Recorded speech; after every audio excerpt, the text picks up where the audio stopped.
오늘 제목이 학과 선택의 미래를 바꾼다라고 되어 있고요. 그리고 대상이 초중고 학부모님이 다 계신 것으로 이렇게 되어 있었어요. 그래서 제가 초중고에 해당되는 얘기를 모두 다 얘기를 해야 되는 이런 처지입니다. 우리 줌에 채팅창이 있는데요. 채팅창에다가 글을 올리시거나 아니면 우리 저것도 있죠.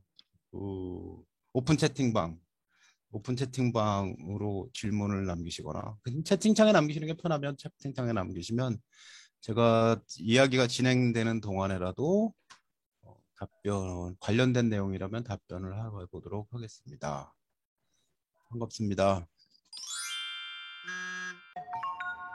공부가먼이라는 프로그램을 한 1년 텔레비전에 나갔었는데요. 이거 방송하는 동안에 보니까 뭐 여기저기서 재방송도 하고 그래서 일주일 내내 방송이 나가더라고요. 근데 이제 코로나 때문에 멈췄습니다. 이 방송에 나가게 된 건 그 스카이 캐슬이라는 드라마 때문에였는데 스카이 캐슬 드라마가 나가게 되니까 전서울대 입학사정관이라는 사람이 혹시 현재 있냐 그래가지고 저를 발굴해냈어요. 저는 그 초중학교 대상으로 해서 이야기하는 것을 저한테 원하진 않았거든요. 왜냐하면 서울대 갈 학생들만 서울대 갈 학부모들만 이 학생부 종합전형에 대해서 궁금한 내용을 좀 알려달라 해서 이제 교육청이나 학교 단위로 얘기를 하고 다녔었는데 그 스카이캐슬 그다음 공부가 뭐니 이렇게 되면서 이제 이야기가 조금씩 확장이 되어 가고 있습니다.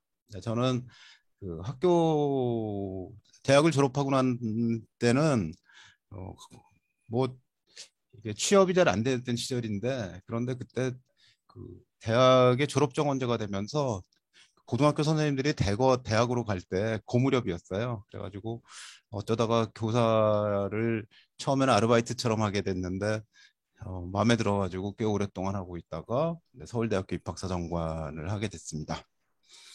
서울대학교 입학사정관을 하게 된 배경에 제가 뭔가 잘하는 게 있으니까 됐을 거 아니겠습니까? 잘하는 게 뭐냐면 고등학교의 교육 과정을 보면 학교가 이렇게 가르치겠다라고 만들어 놓은 가르치는 이제 코스가 교육 과정이죠. 교육 과정을 보면 이 학교가 왜 이렇게 만들었는지 어떤 생각을 가지고 있는지 하는 것들을 알아낼 수 있는 그런 재주가 있어요. 굉장히 오랫동안 그 교육과정 일을 했거든요. 그래가지고 서울대학교에 가게 됐습니다. 근데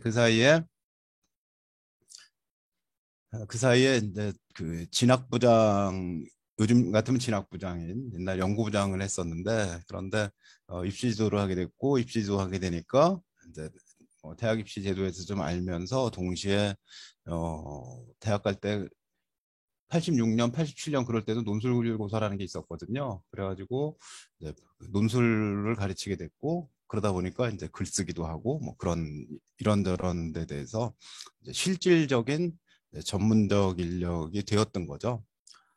입시설계 초등부터 시작하라라는 책을 내게 되었는데 입시 얘기를 전반적으로 담아서 초등학교부터 고등학교까지 어떤 준비를 하면 대학 가는데 도움이 될까요? 하는 내용들이 들어있고요. 입학사정관을 하면서 서울대 입학사정관을 했던 경험으로 어떻게 하면 생활기록부를 잘 평가할 수 있을까? 입학사정관은 생활기록부, 학교 생활기록부를 어떻게 보는지 그런 얘기들을 담아서 실제로는 초등학교에도 도움이 되지만 고등학교 현재 다니는 고등학교 학생들에게도 어떻게 공부를 하는 것이 의미가 있을지 그리고 어떤 내용이 바른 정보고 어떤 내용이 잘못된 정보인지 하는 것들을 확인하는데 도움이 좀 됩니다. 예를 들면 학생부 종합전형으로 대학을 가려고 하는데 비교과가 힘들어서 안 되겠다. 나는 수능으로 가겠다. 이렇게 얘기하는 아이들이 있는데요. 근데 2015 개정교육과정 이후에 예전에는 수업 중에서는 다 개념을 외우고 외울 건 외우고 그리고 이해할 건 이해하고 난 다음에는 문제를 풀고 답을 고르는 연습을 했는데 지금은 문제를 거의 안 풀어요. 수업 중에 뭔가 발표시키고 활동하고 서로 뭐 질문하게 하고 뭐 하브루타 방식의 수업을 한다든가 이러면서 그 수업 상황이 많이 바뀌어가지고 그 학생들이 자기가 원하는 어떤 것을 발표하고 조사하고 보고서를 쓰고 발표하고 이런 활동들을 동아리나 비교과에서 하는 게 아니라 실제로 이런 활동들을 그 수업에서 하거든요. 교과 수업에서. 그러니까 음, 예전 같으면 학생부 종합전형 준비하는데 비교과 때문에 부담이 돼가지고 못하겠다. 봉사활동도 그렇고, 그다음 뭐 진로활동도 그렇고, 그 밖에 동아리 활동 더 힘들고, 뭐 내가 원하는 건 과학 동아리였는데 오디션 봐서 떨어져가지고 물 건너갔어. 이걸 어떡하지? 에이, 수능이나 보자. 이렇게 얘기를 할 텐데, 이제 지금에 와서는 그게 아니고요. 교과 학습 시간에 본인이 과학에 대해서 관심을 가지고 있으면 과학 동아리를 하는 게 중요한 게 아니라 과학 시간에 네가 좀 더 많이 탐구하고 뭐 발표할 기회가 있으면 발표를 하고 발표할 기회가 없으면 어떡하지? 선생님께 발표할 기회를 달라고 그러든가 이렇게 이제 교과 안에서 교과 수업에서 어떻게 열심히 참여하는 수업을 통해서 학생이 이제 자기의 관심사를 드러낼 것인지 그 공부를 깊이 있게 할 건지 이제 하는 것이 관건입니다. 그러니까 실제로 우리가 알고 있는 정보하고 다른 정보가 들어있는 거죠. 그러니까 대학을 가기 위해서 공부를 열심히 하려면 학과 공부를 열심히 하는 게 일단 90%는 차지하지 10% 때문에 그런 게 아니거든. 이제 이런 것을 얘기를 하죠. 모든 정보는 나한테 맞는 정보가 있습니다. 대학이 이제 중위권 대학으로 가잖아요. 그런 애들이 학교에서 공부 열심히 안 합니다. 그죠? 교과 수업 시간에 발표해 그래도 발표도 안 하고 질문해 그래도 질문도 안 하고 그냥 그 고단원 보릿자루처럼 가만히 있거든요. 그러면 실제로 선생님이 가르친 건 있는데 애가 배운 건 한 80%밖에 안 되는 거죠. 이런 상황이 되면 학생에게 중요한 게 뭐냐면 과학 동아리를 해서 뭐 활동을 했어요. 학교 축제 때 기획력을 발휘해 가지고 축제를 기획했어요. 이런 것들이 이제 의미가 있어집니다. 그런데 우리가 가고 싶은 대학 이제 근데 뭐 서울에 있는 상위 15개 대학은 가야 된다. 이렇게 얘기를 하면 공부를 해야죠. 그렇게 말을 합니다. 그러니까 모든 정보라는 건 나한테 맞는 게 있다라는 얘기를 이제 담아서 제가 말씀을 드리고 오늘도 그런 얘기를 드리려고 합니다. 요즘에는 도서관에서 저한테 강의해 달라고 그러면 뭐책 읽는 법 문해력 강의를 해달라고 그러는데요. 어, 이게 이제 그 학교 교사를 할 때 논술 과목을 가르치다가 보니까 이제 현행 고등학교 논술 교육 과정을 만들게 됐고요. 현행 고등학교 논술 교육 과정을 바탕으로 해서 논술 교과서도 썼어요. 그러다 보니까 이제 그 글 쓰는 것과 관련돼 있는 글 읽고 쓰는 것과 관련돼 있는 내용들을 책으로 좀 냈으면 좋겠다. 그래서 책을 냈는데 실제로는 요즘에는 이 얘기를 더 많이 하고 다니기는 합니다. 네, 오늘 얘기로 바로 들어가면 음, 학과 선택이 미래를 바꾸니까 그러니까 진로에 대한 이야기가 되겠죠. 네, 진로 설계에 대해서 말씀을 좀 드리겠습니다. 네. 인생을 결정하는 ABC가 있다고 그래요. 인생을 결정하는 ABC가 있는데 A는 뭐지? A는 애티튜드다. C는 초이스다. 이렇게 말을 합니다. B는 뭐냐? 네, B는 각자 정해야죠. 원래 그냥 ABC에는 기본이 있다 이런 얘기인데 기본이 있는 것을 가지고 기본이 있다는 걸 ABC다. 인생을 결정하는 ABC가 있어. 가장 중요한 건 좋은 태도, 인성, 그다음에 실력을 갖는 거야. 뭐 이렇게 얘기하려고 하는 건데 ABC가 뭐의 합자냐 이렇게 물어보니까 A는 애티튜드고요. C는 초이스예요. 이렇게 얘기를 합니다. 진로 선택에서 선택이 초이스죠. 오늘 주제가 초이스입니다. B는 뭐야? 이렇게 볼까요? 채팅창에다 한번 써보세요. B를 뭐라고 하고 싶은지. 저는 뭐 북이라고 하고 싶어요. 책. 책을 읽는 것이 진짜 중요합니다. 우리 미래에 필요한 역량 중에 1번이 리터러시예요. 리터러시는 글을 읽고 글을 활용해서 자기의 문제를 해결하는 것. 밸런스, 좋다. 밸런스라고 써주신 분 계십니다. 예, 아이디가 에이프릴이신 분, 밸런스. 브레이브, 베스트 오브 베스트, 뭐 B로 시작한 단어들 꽤 많더라고요. 그죠? 그 많은 것 중에 뭘 하나인데 이 B가 북. 하나씩 넣어서 그 인생의 모토로 만드시면 되지 않을까 싶습니다. 현재 고등학교 2학년까지는 자기소개서를 쓰는데 이제 올해 고3 학생도 썼어요. 그리고 2번에 보면 이제 타인과 공동체를 위해 노력한 경험을 써라 이렇게 되어 있습니다. 그러니까 중요한 문제가 뭐냐면 너의 인성이 뭐야? 넌 남하고 협력이 잘 돼. 이런 거죠. 우리 한 15년 전쯤에 경희대 학교에서도 적성시험이라는 걸 봤어요. 이제 적성시험 올해부터 없어졌습니다만. 적성시험을 봐서 이제 경희대 한의대 가고자 하는 애들, 경희대 의대 가려고 하는 애들, 이런 학생들도 적성시험을 물어 뽑았는데요. 그때 문제 중에 뭐가 있었냐면 친구가 물에 빠지면 어떻게 할래가 있었어요. 보기가 있습니다. 1번 구해준다. 2번 그냥 지나간다. 뭐 이런 보기가 있어요. 답은 뭘까요? 당연히 구해준다 아니겠습니까? 그죠? 근데 구해준다라고 쓰지 않은 학생이 한 10% 이상 있다. 얘네들은 뭘까? 나 수영 못해요. 라든가. 혹시 건져주면 보따리 내놓으라면 어떡하냐. 뭐 이런 문제. 그래서 실제로 인성 부분이 굉장히 중요한데 인성에서 문제가 되는 학생들이 있다. 그래서 엄마 생각을 해보세요. 우리 아이가 공부를 잘했으면 좋겠습니까? 착했으면 좋겠습니까? 둘 중에 하나를 고른다면 착해야죠. 그죠? 인성이 먼저입니다. 문제는 대학에서 인성을 보고 뽑기가 쉽지가 않아요. 왜냐하면 학교생활 기록부에는 다 착하다고 써 있거든요. 그래서 인성을 보기가 쉽지 않다. 그래가지고 이제 자기소개서에다가 지금까지는 물어봅니다. 타인과 공동체를 위해 노력한 경험 이렇게 물어보는데 애들이 별로 쓸 말이 없어요. 뭐 남을 타인을 위해서 혹은 공동체를 위해서 뭔가 노력한 경험이 잘 떠오르지가 않는 거죠. 내가 뭘 했을까? 그래서 학생들이 그 키워야 될 역량이 협력하는 역량인데 공동학습, 공동 작업을 할 때 자기가 맡은 역할을 잘하고 리더십이나 팔로워십을 발휘한 이런 경험들을 이제 적으라는 거거든요. 이제 서울대 치대에서 면접 문제를 냈는데 이 면접 문제가 하나 독특한 게 있었습니다. 네.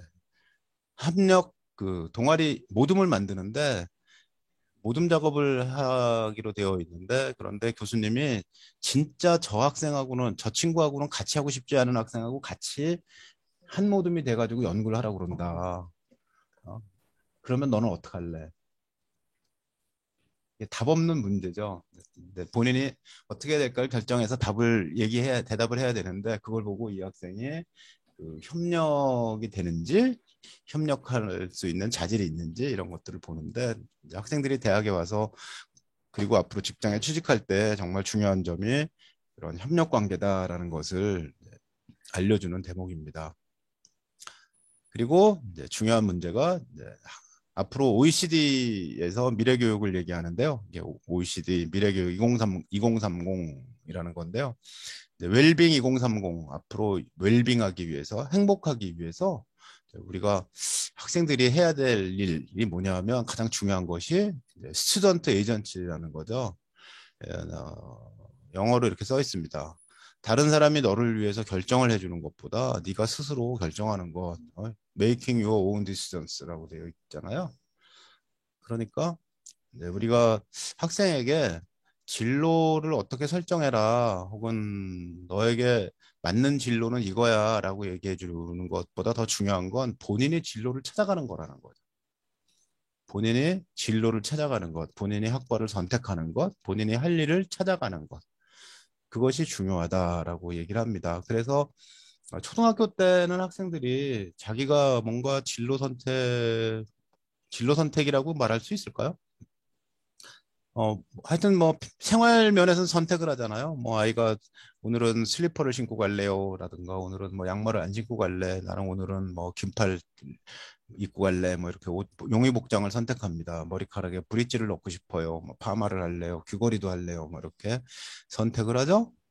근데 이제 중학생이 됐어요. 중학생이 되면 갑자기 선택권이 없어집니다. 교복을 입고 주어진 대로 되게 규정에 맞춰가지고 용의 복장, 그다음에 배우는 것도 똑같아요. 교과를 다 똑같이 배웁니다. 그러다 보니까 선택권이 없죠.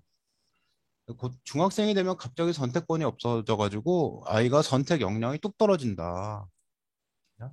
초등학교 때는 선택할 수 있었는데 아이의 선택 역량, 선택 경험이라는 게 없어져 버린다. 그래서 이 선택 경험을 살려가자. 네, 이런 것이 중학교의 자유학기제입니다. 좀 의외일 수 있죠. 자유학기제는 진로를 말하는 거 아닌가 이렇게 생각하실 수가 있는데 그런데 이 정부가 뭐 진보 정부든 아니면 보수 정부든 이제 자유학기제에 대해서는 똑같이 교육을 하는 사람들은 다 이제 자유학기제에 대해서 찬성을 합니다. 물론 자유학기제 시험을 안 보니까 성적이 떨어지고 기초학력이 낮아지는 것이 좀 문제다라고 얘기는 하는데 그럼에도 불구하고 이제 자유학기제가 시험 안 보는 것만 제외해 놓고 난 나머지는 뭐 특별히 문제되는 상황은 아니라고 보는 거죠. 그리고 자유학기제를 거쳐온 학생들이 고등학교에 오면 확실히 문제 해결력이 있어요. 지금은 자유학기제를 안 거친 학생이 없는데, 그런데 전에는 몇 년 전만 해도 자유학기제를 해본 학생과 안 해본 학생이 있는데, 그 발표 능력이라든가 이런저런 활동 능력이, 활동 능력이 그 자유학기제를 해본 학생들이 훨씬 더 강하게 발휘를 합니다. 음, 중학교 학생들에게 자유학기제를 할 때, 에, 예컨대 이제 뭐 수학을 한 시간 빼고 영어를 한 시간 빼고 사회를 한 시간 빼고 뭐 그래서 교과에서 몇 시간을 빼가지고 한 학기 동안 활동을 만드는데요. 되게 이제 분기로 만들거든요.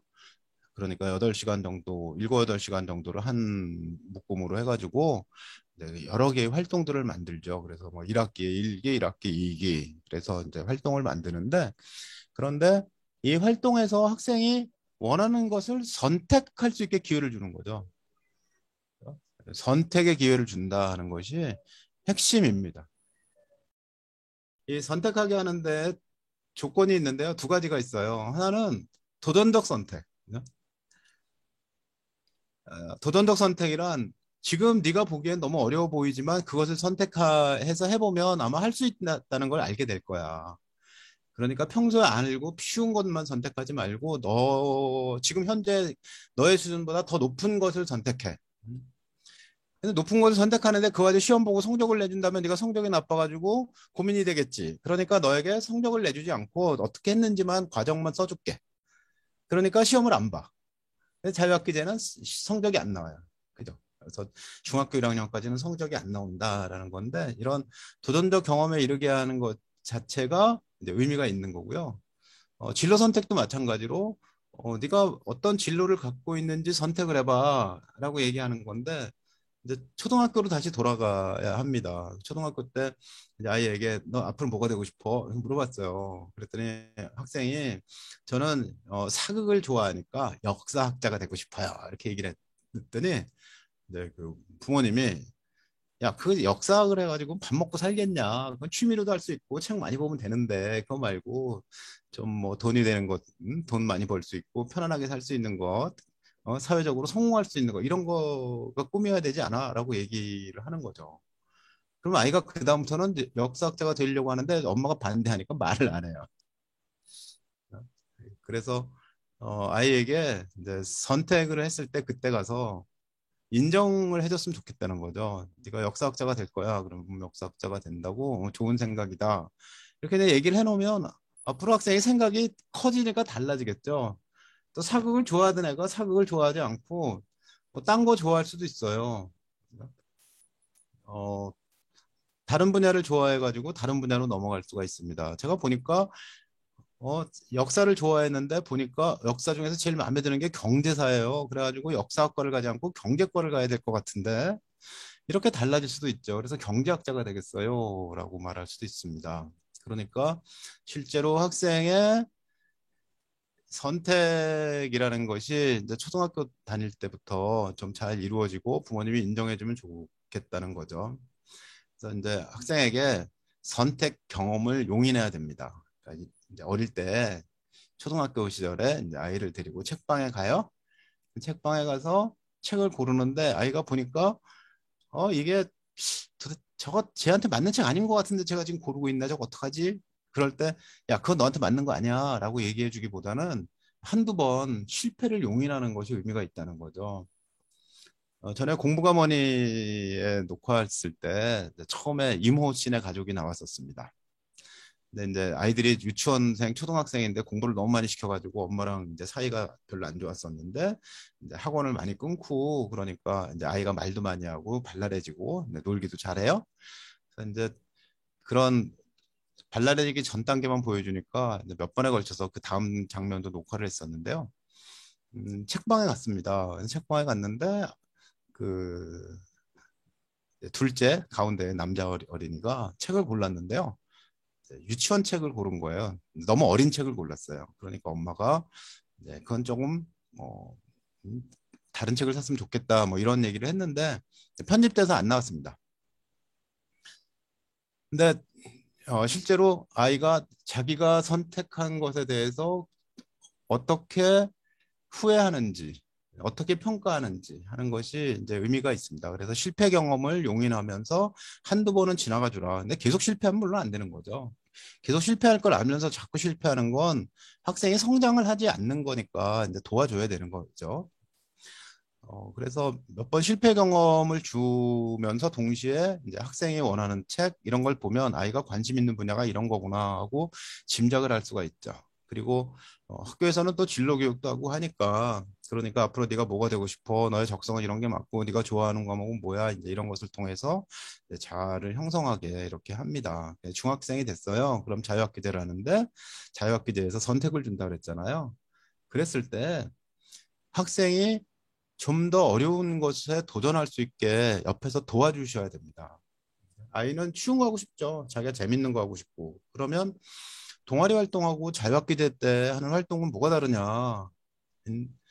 자기가 좋아하는 것을 한다는 점에선 동아리 활동이나 자유학기제 활동이나 별 차이가 없지만 그러나 동아리는 학생들끼리 자기가 좋아하는 것들을 하는 거고요. 자유학기제 활동은 네가 도전할 수 있는 과제에 도전하면서 선생님의 도움을 받아가지고 더 어려운 문제를 해결할 수 있는 경험을 갖는 거야. 도전. 이게 중요하다.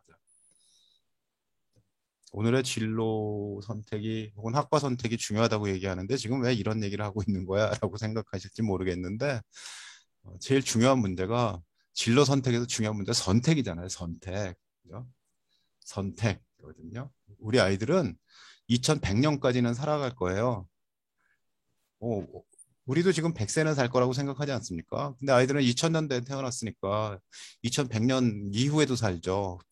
근데 2100년 이후에 고비가 있는데 이게 2045년이랍니다. 2045년이 AI가 인류와 같이 살아가는 이런 시대가 될 거라고 말을 합니다. 지금 우리는 스마트폰 시대가 살죠. 포노사피엔스라고 얘기를 하지 않습니까? 우리가 스마트폰을 끼고 살기 시작한 지가 10년 됐어요. 2011년에 LTE가 나온 이후로 우리는 스마트폰을 끼고 살았는데 어마어마하게 오래된 것 같지만 이제 10년밖에 안 됐습니다. 그 10년 전에는 스마트폰이 스마트하지도 않고 인터넷 검색도 잘 안 되고 그랬었거든요. 지금은 우리가 스마트폰의 도움을 받아가지고 지금도 스마트폰으로 강의 듣고 계신 분 여기 몇 분 보이세요? 그것처럼 스마트폰으로 모든 걸, 뭐, 영상, 통화, 정보 얻기 이런 것을 다 해결하고 있는데, 2045년이 되면 이것을 AI가 대체한다고 그래요? 그랬을 때 우리 아이들이 앞으로 해야 될 일, 우리 아이들이 앞으로 살아갈 일 안에 들어와서 배울 게 뭐가 있을까? 이건 지금 우리가 상상하지 못한다는 거죠.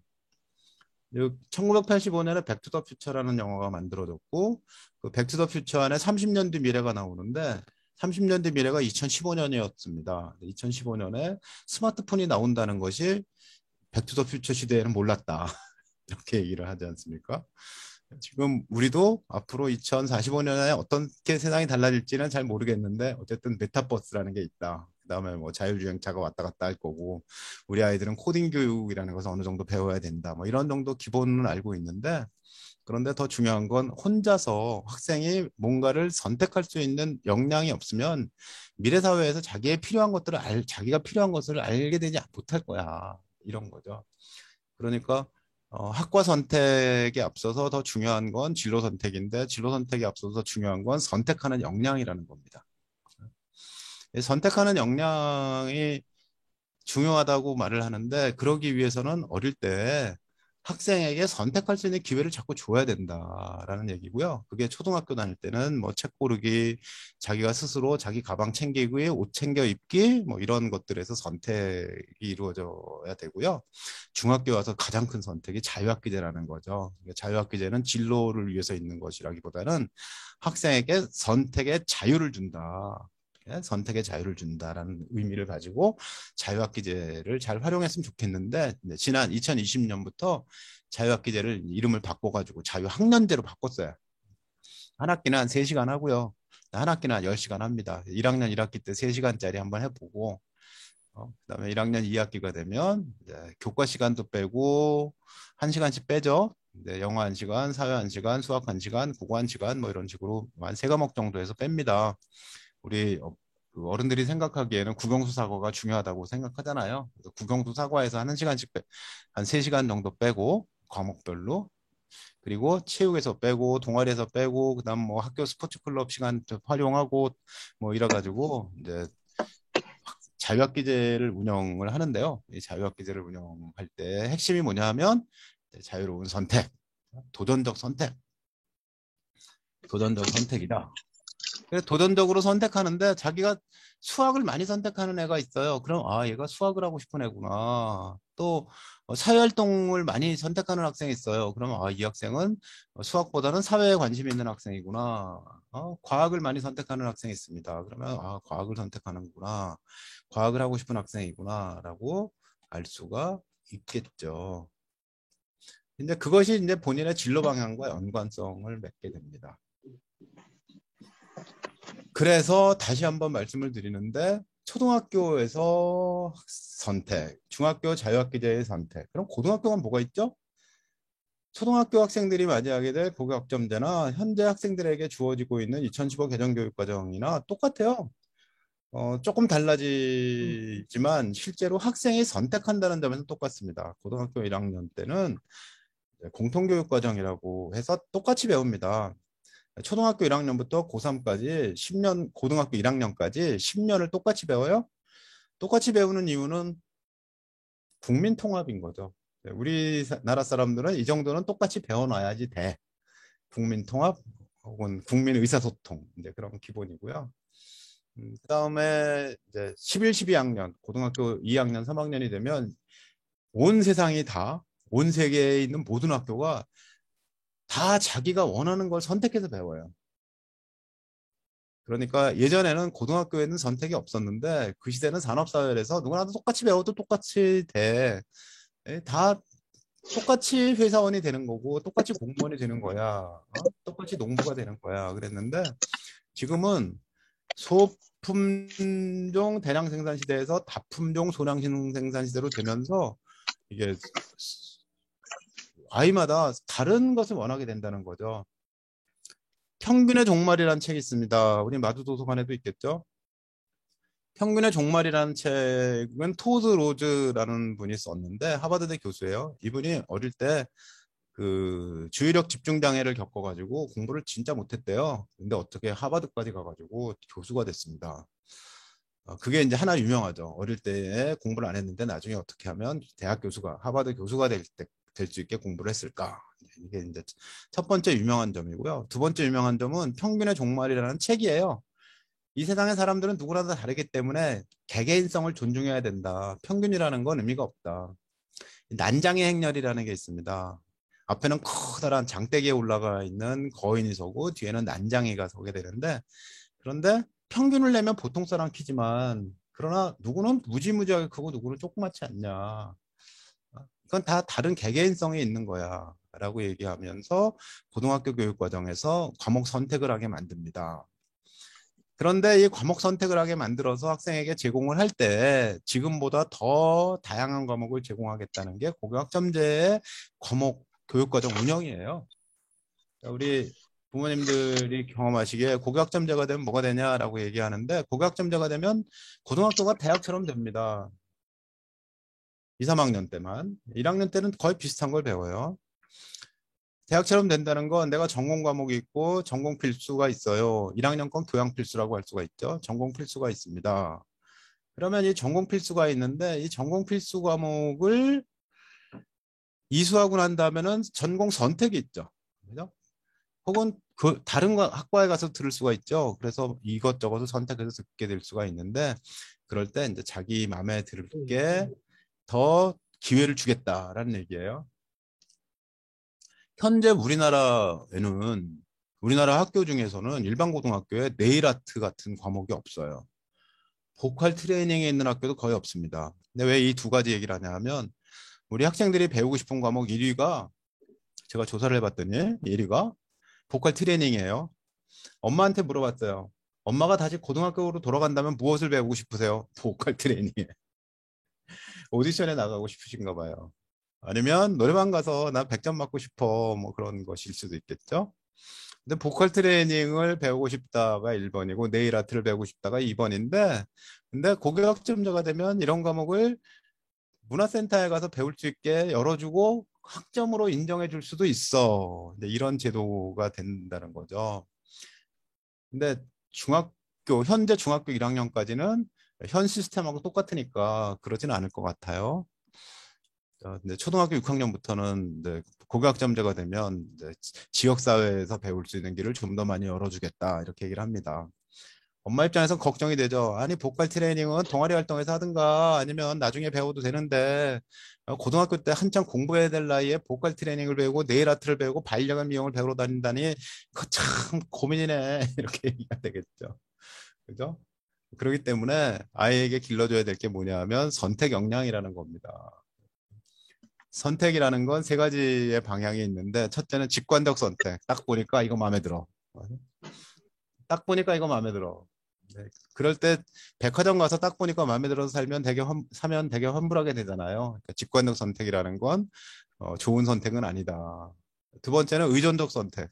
백화점 가서 옷을 사려고 하는데 같이 간 친구한테 물어봐. 이거 괜찮아? 그러니까 괜찮대. 샀어. 집에 오니까 뭐가 괜찮아? 그래가지고 환불했어요. 이렇게 되죠. 그러니까 그 선택에서 직관적 선택이나 의존적 선택은 좋은 선택이 아니고 합리적 선택을 해라. 요모조모 따져봐야 된다는 거예요. 요모조모 따져봐라. 너의 진로를 생각할 때 요모조모 따져봐라. 너의 진로를 생각할 때 요모조모 따져보고 이게 너한테 맞는지 앞으로 후회하지 않을 건지 내가 이걸 왜 선택하고 있는지 하는 걸 따져봐라. 돈 때문에 선택하면 후회한다. 돈 때문에 선택하면 후회한다.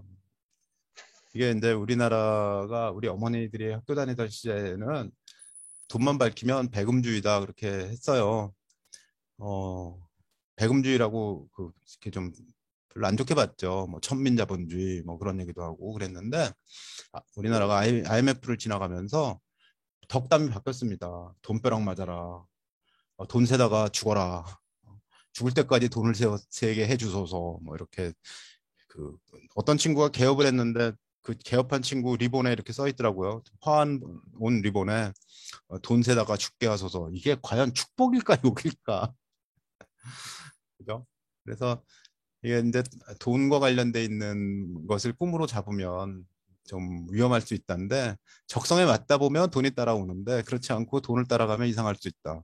예컨대 코딩 전문가가 되면 억대 연봉이 될 수가 있어. 뭐 카카오, 네이버, 뭐 다음 뭐 이런데 취직을 해가지고 억대 연봉을 받을 수 있다. 그런데 실제로 코딩 교육을 전공자가 아닌 사람이 이수해가지고 억대 연봉 된다는 게 쉽지가 않거든요. 보통 보면 2,500만 원 정도, 월 200만 원 정도의 월급쟁이가 될 가능성이 크다는 거죠.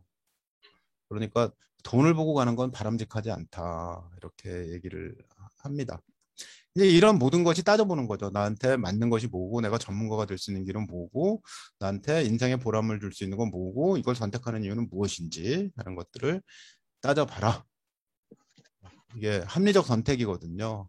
그래서 다시 처음부터 얘기를 하면 초등학교 때 선택 경험, 중학교 때 자유학기제 때의 선택 경험, 그 다음에 고등학교에 와서 1학년 때, 2, 3학년 때 배울 과목을 선택하는 경험, 이런 것이 쭉 선택 경험이 되고요. 그것이 대학에 갈 때 학과를 선택하게 되고 자기 전공을 선택하는 거죠. 전공을 선택하고 난 다음에 거기서 핵심적인 공부를 해야 됩니다. 핵심적인 공부를 할 때 가장 걸림돌이 뭐냐 하면 지금 유행하는 걸 하고 싶은 거예요. 즉 기본을 잘 배우는 학생이 있고 기본을 대충 배우고 현재 써먹을 수 있는 것들을 열심히 하는 학생이 있는데 이 두 개의 차이는 어디 있냐면 확장성에 있습니다. 세상은 바뀌거든요. 그러니까 컴퓨터를 전공을 한 학생이 있습니다. 크게는 컴퓨터를 전공하지 않은 학생과 컴퓨터를 전공한 학생이 있는데 컴퓨터를 전공하지 않은 학생이 코딩을 배웠어요. 뭐 국가가 돈 내서 해주는 6개월짜리 코딩 과정도 있고요. 무료입니다. 아니면 학원 갈 수도 있습니다. 6개월 만에 전문가가 될 수 있다. 이렇게 학원을 갈 수 있습니다. 전문가들은 뭐라고 하냐면 이런 사람들이 대부분 운동도 안 한 사람이 6개월 다녀서 몸짱이 될 수 있어라고 생각하는 것과 별 차이가 없다는 거죠. 잘 배우고 어떤 한계에 도착했을 때 도달했을 때 한계를 극복해야지만 가능한 건데 그런 사람이 많지가 않다. 제대로 잘 배워라. 학원이든 아니면 뭐 국가기관이든 가서 잘 배우면 좋다. 이렇게 얘기하고요. 그다음에 이제 전공자가 있어요. 네, 전공자가 있는데 몇 년 전에 이제 스마트폰 앱이 유명해졌을 때, 이제 10년 전이죠. 스마트폰 앱을 막 만들 때 대학 다니면서 스마트폰 앱을 열심히 만든 거예요. 근데 졸업해 보니까 앱은 아무나 만들어. 그러니까 선택을 잘해서 깊이 있게 공부를 해놔야지 확장성이 있어서 세상이 달라져도 앱이 필요 없는 세상이 되고 다른 뭐 클라우드 세상이 되면 됐습니다. 그리고 코로나 때문에 클라우드가 더 많이 필요해졌죠. 집에서 온라인으로 이것저것 주문을 합니다. 그러면 클라우드가 더 큰 역할을 하게 됩니다. 그래서 클라우드 관리자가 있어야 되는데 클라우드 관리자는 애들이 10년 전에 대학 다닐 때는 별로 공부를 해본 적이 별로 없는 분야거든요. 그러나 기본적인 컴퓨터 시스템을 잘 배운 학생들은 새로운 게 나타났을 때 이 문제에 적응해서 문제를 해결할 수 있다라는 거죠. 어, 선택에 관련된 내용을 장황하게 말씀을 드리고 있는데 실제로 중요한 건 이제 어떻게 선택하느냐, 이 선택 역량에 달려 있다라고 얘기를 하고 있는 중입니다. 오늘의 주제가 이제 진로 선택, 학과 선택인데 학과 선택하기 전에 제일 중요한 건 선택 역량을 길러야 된다는 말이고요. 이 말을 소홀히 하면 나중에 선택을 잘 못하게 됩니다. 딱 보니까 좋아서 요즘에 코딩이 유행이니까 코딩 가야지. 코딩 컴퓨터 가야지. 이제 이렇게 생각을 하는데 적성에 맞아야 되는 거죠. 더군다나 앞으로 우리 학생들이 살아갈 미래는 뭐 신인류 MZ 세대, MG 세대라고 합니다. MG, MZ 두 가지 다 발음을 하더라고요. MZ 세대들이인데 다양성을 인정하고 여가를 중시하고 환경 윤리를 중시하고 자기중심적 소비를 하고 뭐 디지털 네이티브 로서 살아가고 있고 신기술에 친숙하고 SNS를 통해 가지고 대화가 통하는 이런 이제 세대라는 거죠. 재미있어야 돼 무조건. 재미없으면 안 해. 이런 세대라는 건데요. 그래서 없던 게 생겨나요. 이게 홈트죠, 홈트. 코로나 이전에는 없었던 건데 스마트폰을 켜놓거나 아니면은 이런 그 화면 집에서 텔레비전 화면을 켜놓고 유튜브를 통해서 이제 보고 따라하는 거죠. 더군다나 몸에 센서가 부착되어 있는 옷을 입고 하면 이 트레이너가 보고 자세 교정도 해주고 아니면 뭐 앱이 자세 교정을 저절로 해주기도 하고 자동으로 AI가 해주기도 하고 뭐 이런 없던 산업들이 생겨납니다. 그러니까 앞으로 내가 뭐가 돼야 될 거야라고 정하는 게 쉽지가 않다는 거죠. 코로나 블루 때문에 이런 자책과 후회가 생겨납니다. 어? 뭔지 몰라도 기분이 우울하고 왠지 뭔가 그 교통신호를 위반해가지고 딱지가 올 것 같은 그런 느낌이 자꾸 들고 마음이 자꾸 가라앉아요. 근데 이런 문제를 해결해주는 어떤 뭐 온라인 시스템이 생기기도 하고 상담이 생기기도 한다. 며칠 전에 울산에 가보니까 울산에 그 어려운 상담소가 있더라고요. 어려운 문제 상담소. 아마 그 상담 심리 전공하신 분이 낸 그 상담 사무실인 것 같은데 정신과 병원은 아닌 것 같고요.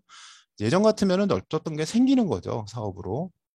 그러니까 이제 이런 뭐 취향 저격, 뭐 원 테이블 레스토랑 이런 새로운 사업들이 생겨나기 때문에 우리 아이가 무엇을 할까 하는 문제는 실제로는 스스로 정하게 될 가능성이 크다는 얘기죠. 그래서 진로가 뭐야? 너는 뭘 원해? 라고 자꾸 물어보는데, 그런데 아이는 앞으로 살아갈 세계는 다른 세계이기 때문에 내가 지금 진로가 뭐라고 말하는 게 맞나? 내가 이 진로가 나의 적성에 맞다고 생각할 수 있을까? 이런 말이 먼저고요. 두 번째는 우리 아이들이 살아가는 세상에는 그 서로 다른 6개 이상의 직업을 갖고 살게 될 거야 라고 얘기를 합니다. 저도 학교 선생이었다가 책 쓰니까 작가였다가 대학에서 가르치고 있으니까 대학 교수인데다가 방송에 나갔으니까 연예인이기도 하고 뭐 다양한 직업을 가지고 있습니다.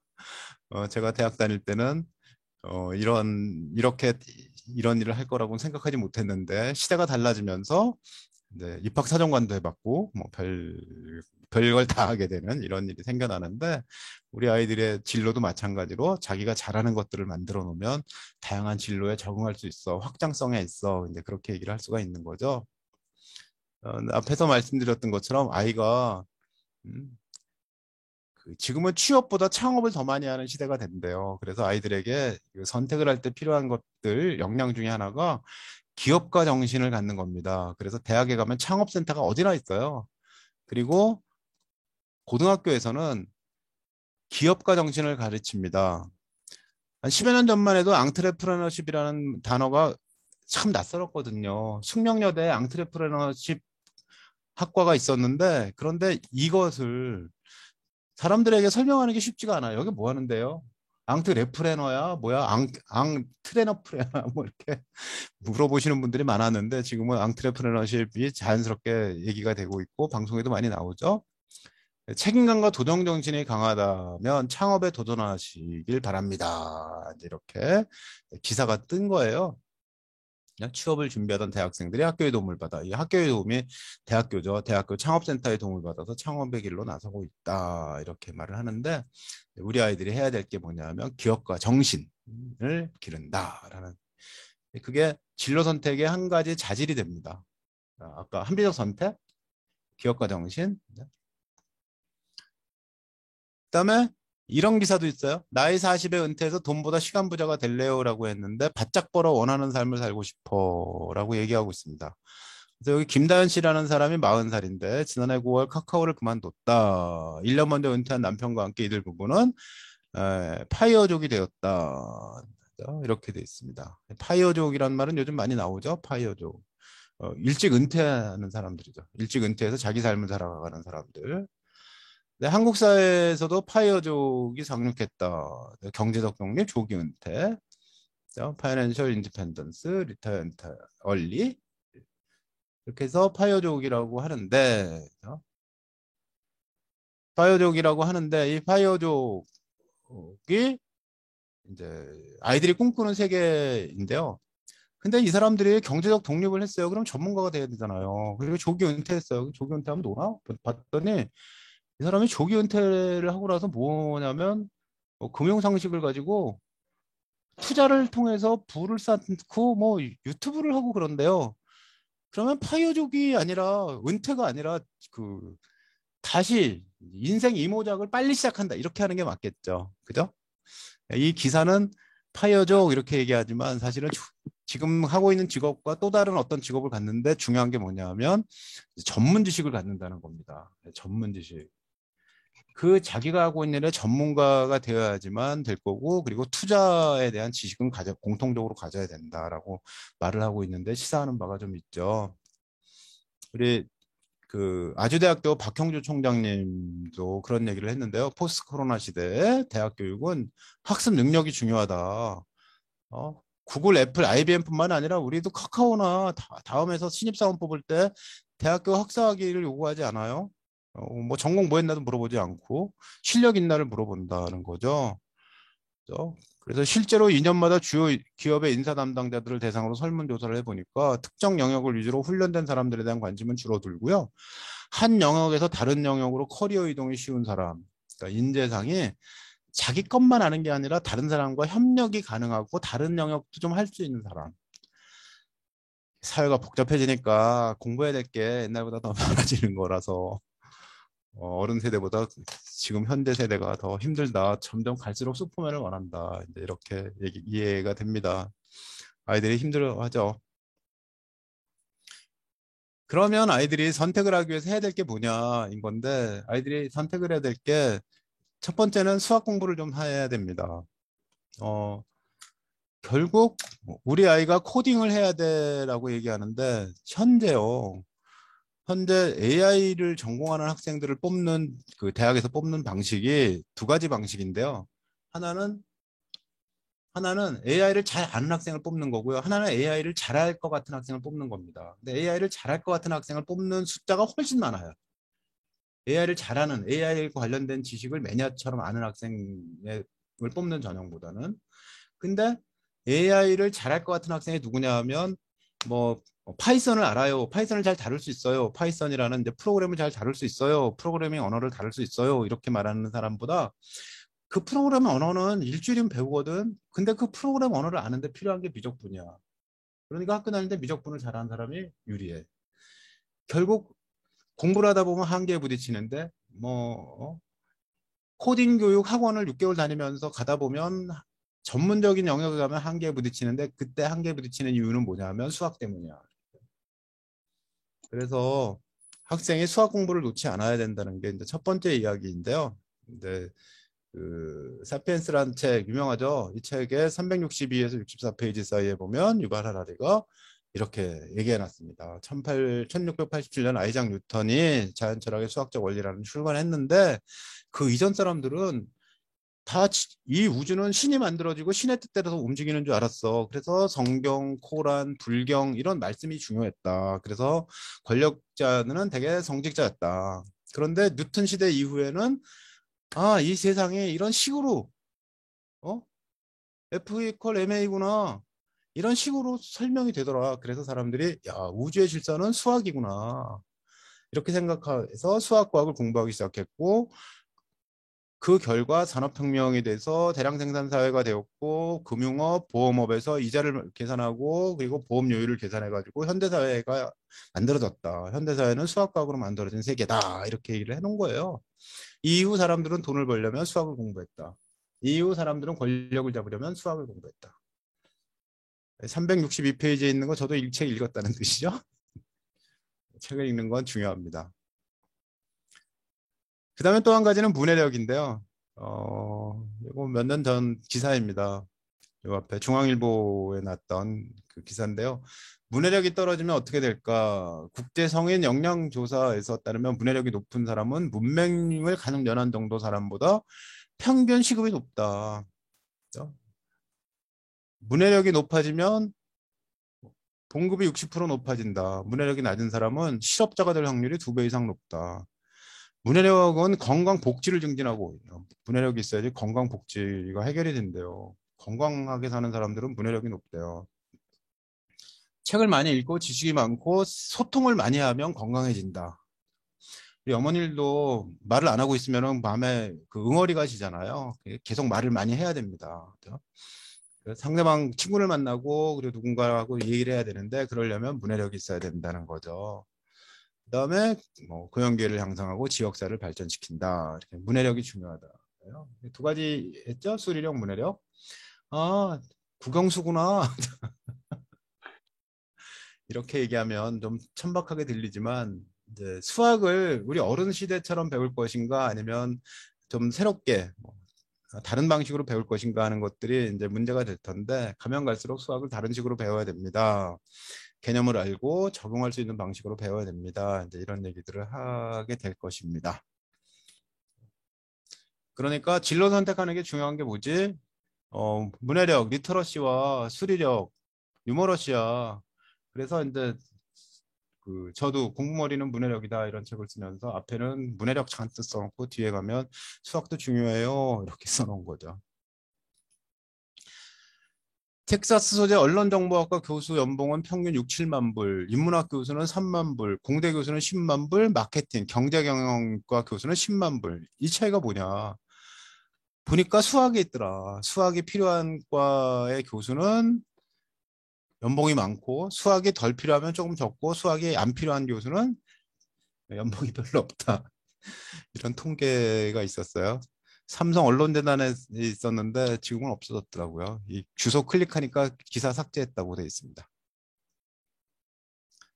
진로를 선택할 때 중요한 것, 지금 선택이라는 말씀을 계속 했는데, 선택이 중요하다라고 말씀을 드렸는데요. 이 선택에서 도전하는 사람과 도피하는 사람이 있는데 도전적 선택이 중요하다. 1번 도전적 선택. 2번 자존감이 있어야 됩니다.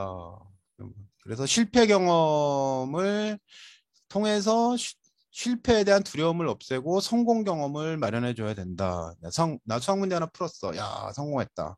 내가 답 보고 알았지만 이제 답을 덮고 내가 설명할 수 있어. 이제 이런 게 다 성공 경험이죠.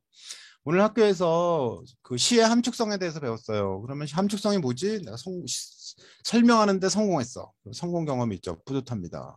그래서 그런 성공 경험을 가져야 된다. 그리고 앞으로 창업이 중시되면서 앙트레프레너십을 가지고 취업 이후에 창업을 가져야 된다. 창업할 수 있는 역량이 있어야 된다. 이런 게 의미가 있고요. 또 한 가지 이제 진로 목표라는 걸 만들잖아요. 난 진로 목표가 메타버스 기업의 CEO야 이렇게 만들었어요. 그러면 대학 졸업하자마자 CEO 되는 사람은 없잖아요. 어딘가 취업을 하죠. 그죠? 그러니까 메타버스 기업 뭐예요? 사원. 일단 목표 1번 목표는 사원, 2번 목표는 CEO일 테고. 근데 메타버스 기업을 운영하기 위해서 필요한 건 뭐지? 하나는 경영학이야. 그다음에 또 하나는 메타버스 기업의 우주관을 세계관을 만들어야 돼. 그러니까 철학이 좀 필요해. 그다음에 메타버스에 대한 지식을 알아야 되잖아. 그러면 내가 IT와 관련한 대학원까지는 다녀야 되겠지? 이런 게 진로 경로죠. 자기의 진로 목표를 세우고 그다음에 가장 가까운 진로 목표를 다시 한번 만들어서 진로 과정을 만들어 두고 그리고 그 앞에 내가 이 진로를 이루기 위해서 해야 되는 교육 경로를 만들게 됩니다. 근데 교육 경로를 만들 때는 누군가의 도움을 받아야죠. 메타버스 기업, 메타버스니까 컴퓨터, AI, 그러니까 AI만 배우면 되겠구나. 이러면 좁아져가지고 할 수 있는 게 별로 없다는 거예요. 그러니까 학교 공부를 폭넓게 해서 다양하게 알아두면 나중에 공부할 때 다 도움이 되고 너의 삶에 도움이 되는 거야. 학교가 괜히 가르치는 거 아니거든. 선생님 월급 주려고 강의 개설해서 하는 거 아니거든. 학교 공부에서 포기하는 것이 적을수록 좋아. 이렇게 얘기를 할 수 있겠죠. 그래서 일단 진로 선택에서 중요한 게 뭐냐면 학교 공부를 충실히 하는 겁니다. 공부를 잘한다는 것은 현재 하고 있는 공부에서 포기하는 것이 없는 것. 공부를 잘하는 학생은 싫어하는 것을 잘하는 사람. 진로 선택에 제한이 없다는 건 지금 배우는 것에서 포기하는 게 적은 사람입니다. 아시다시피 학생이 고등학교에 갔어요. 물리학을 안 하면 이미 중학교 때 물리 포기했어요. 물포자가 됐습니다. 어, 그러면 물포자가 되면 물리 포기하면 어떻게 됩니까? 공대가 다 없어지죠. 근데 공대만 없어지는 게 아니라 요즘에 의대도 물리가 필요해요. 그래서 의대도 없어집니다. 의대 가기가 좀 어려워집니다. 물리는 해야 돼. 생명과학과 화학은 기본이지만 물리도 해야 돼, 의대라면. 근데 공대는 물리가 중요해. 공대는 무조건 물리야.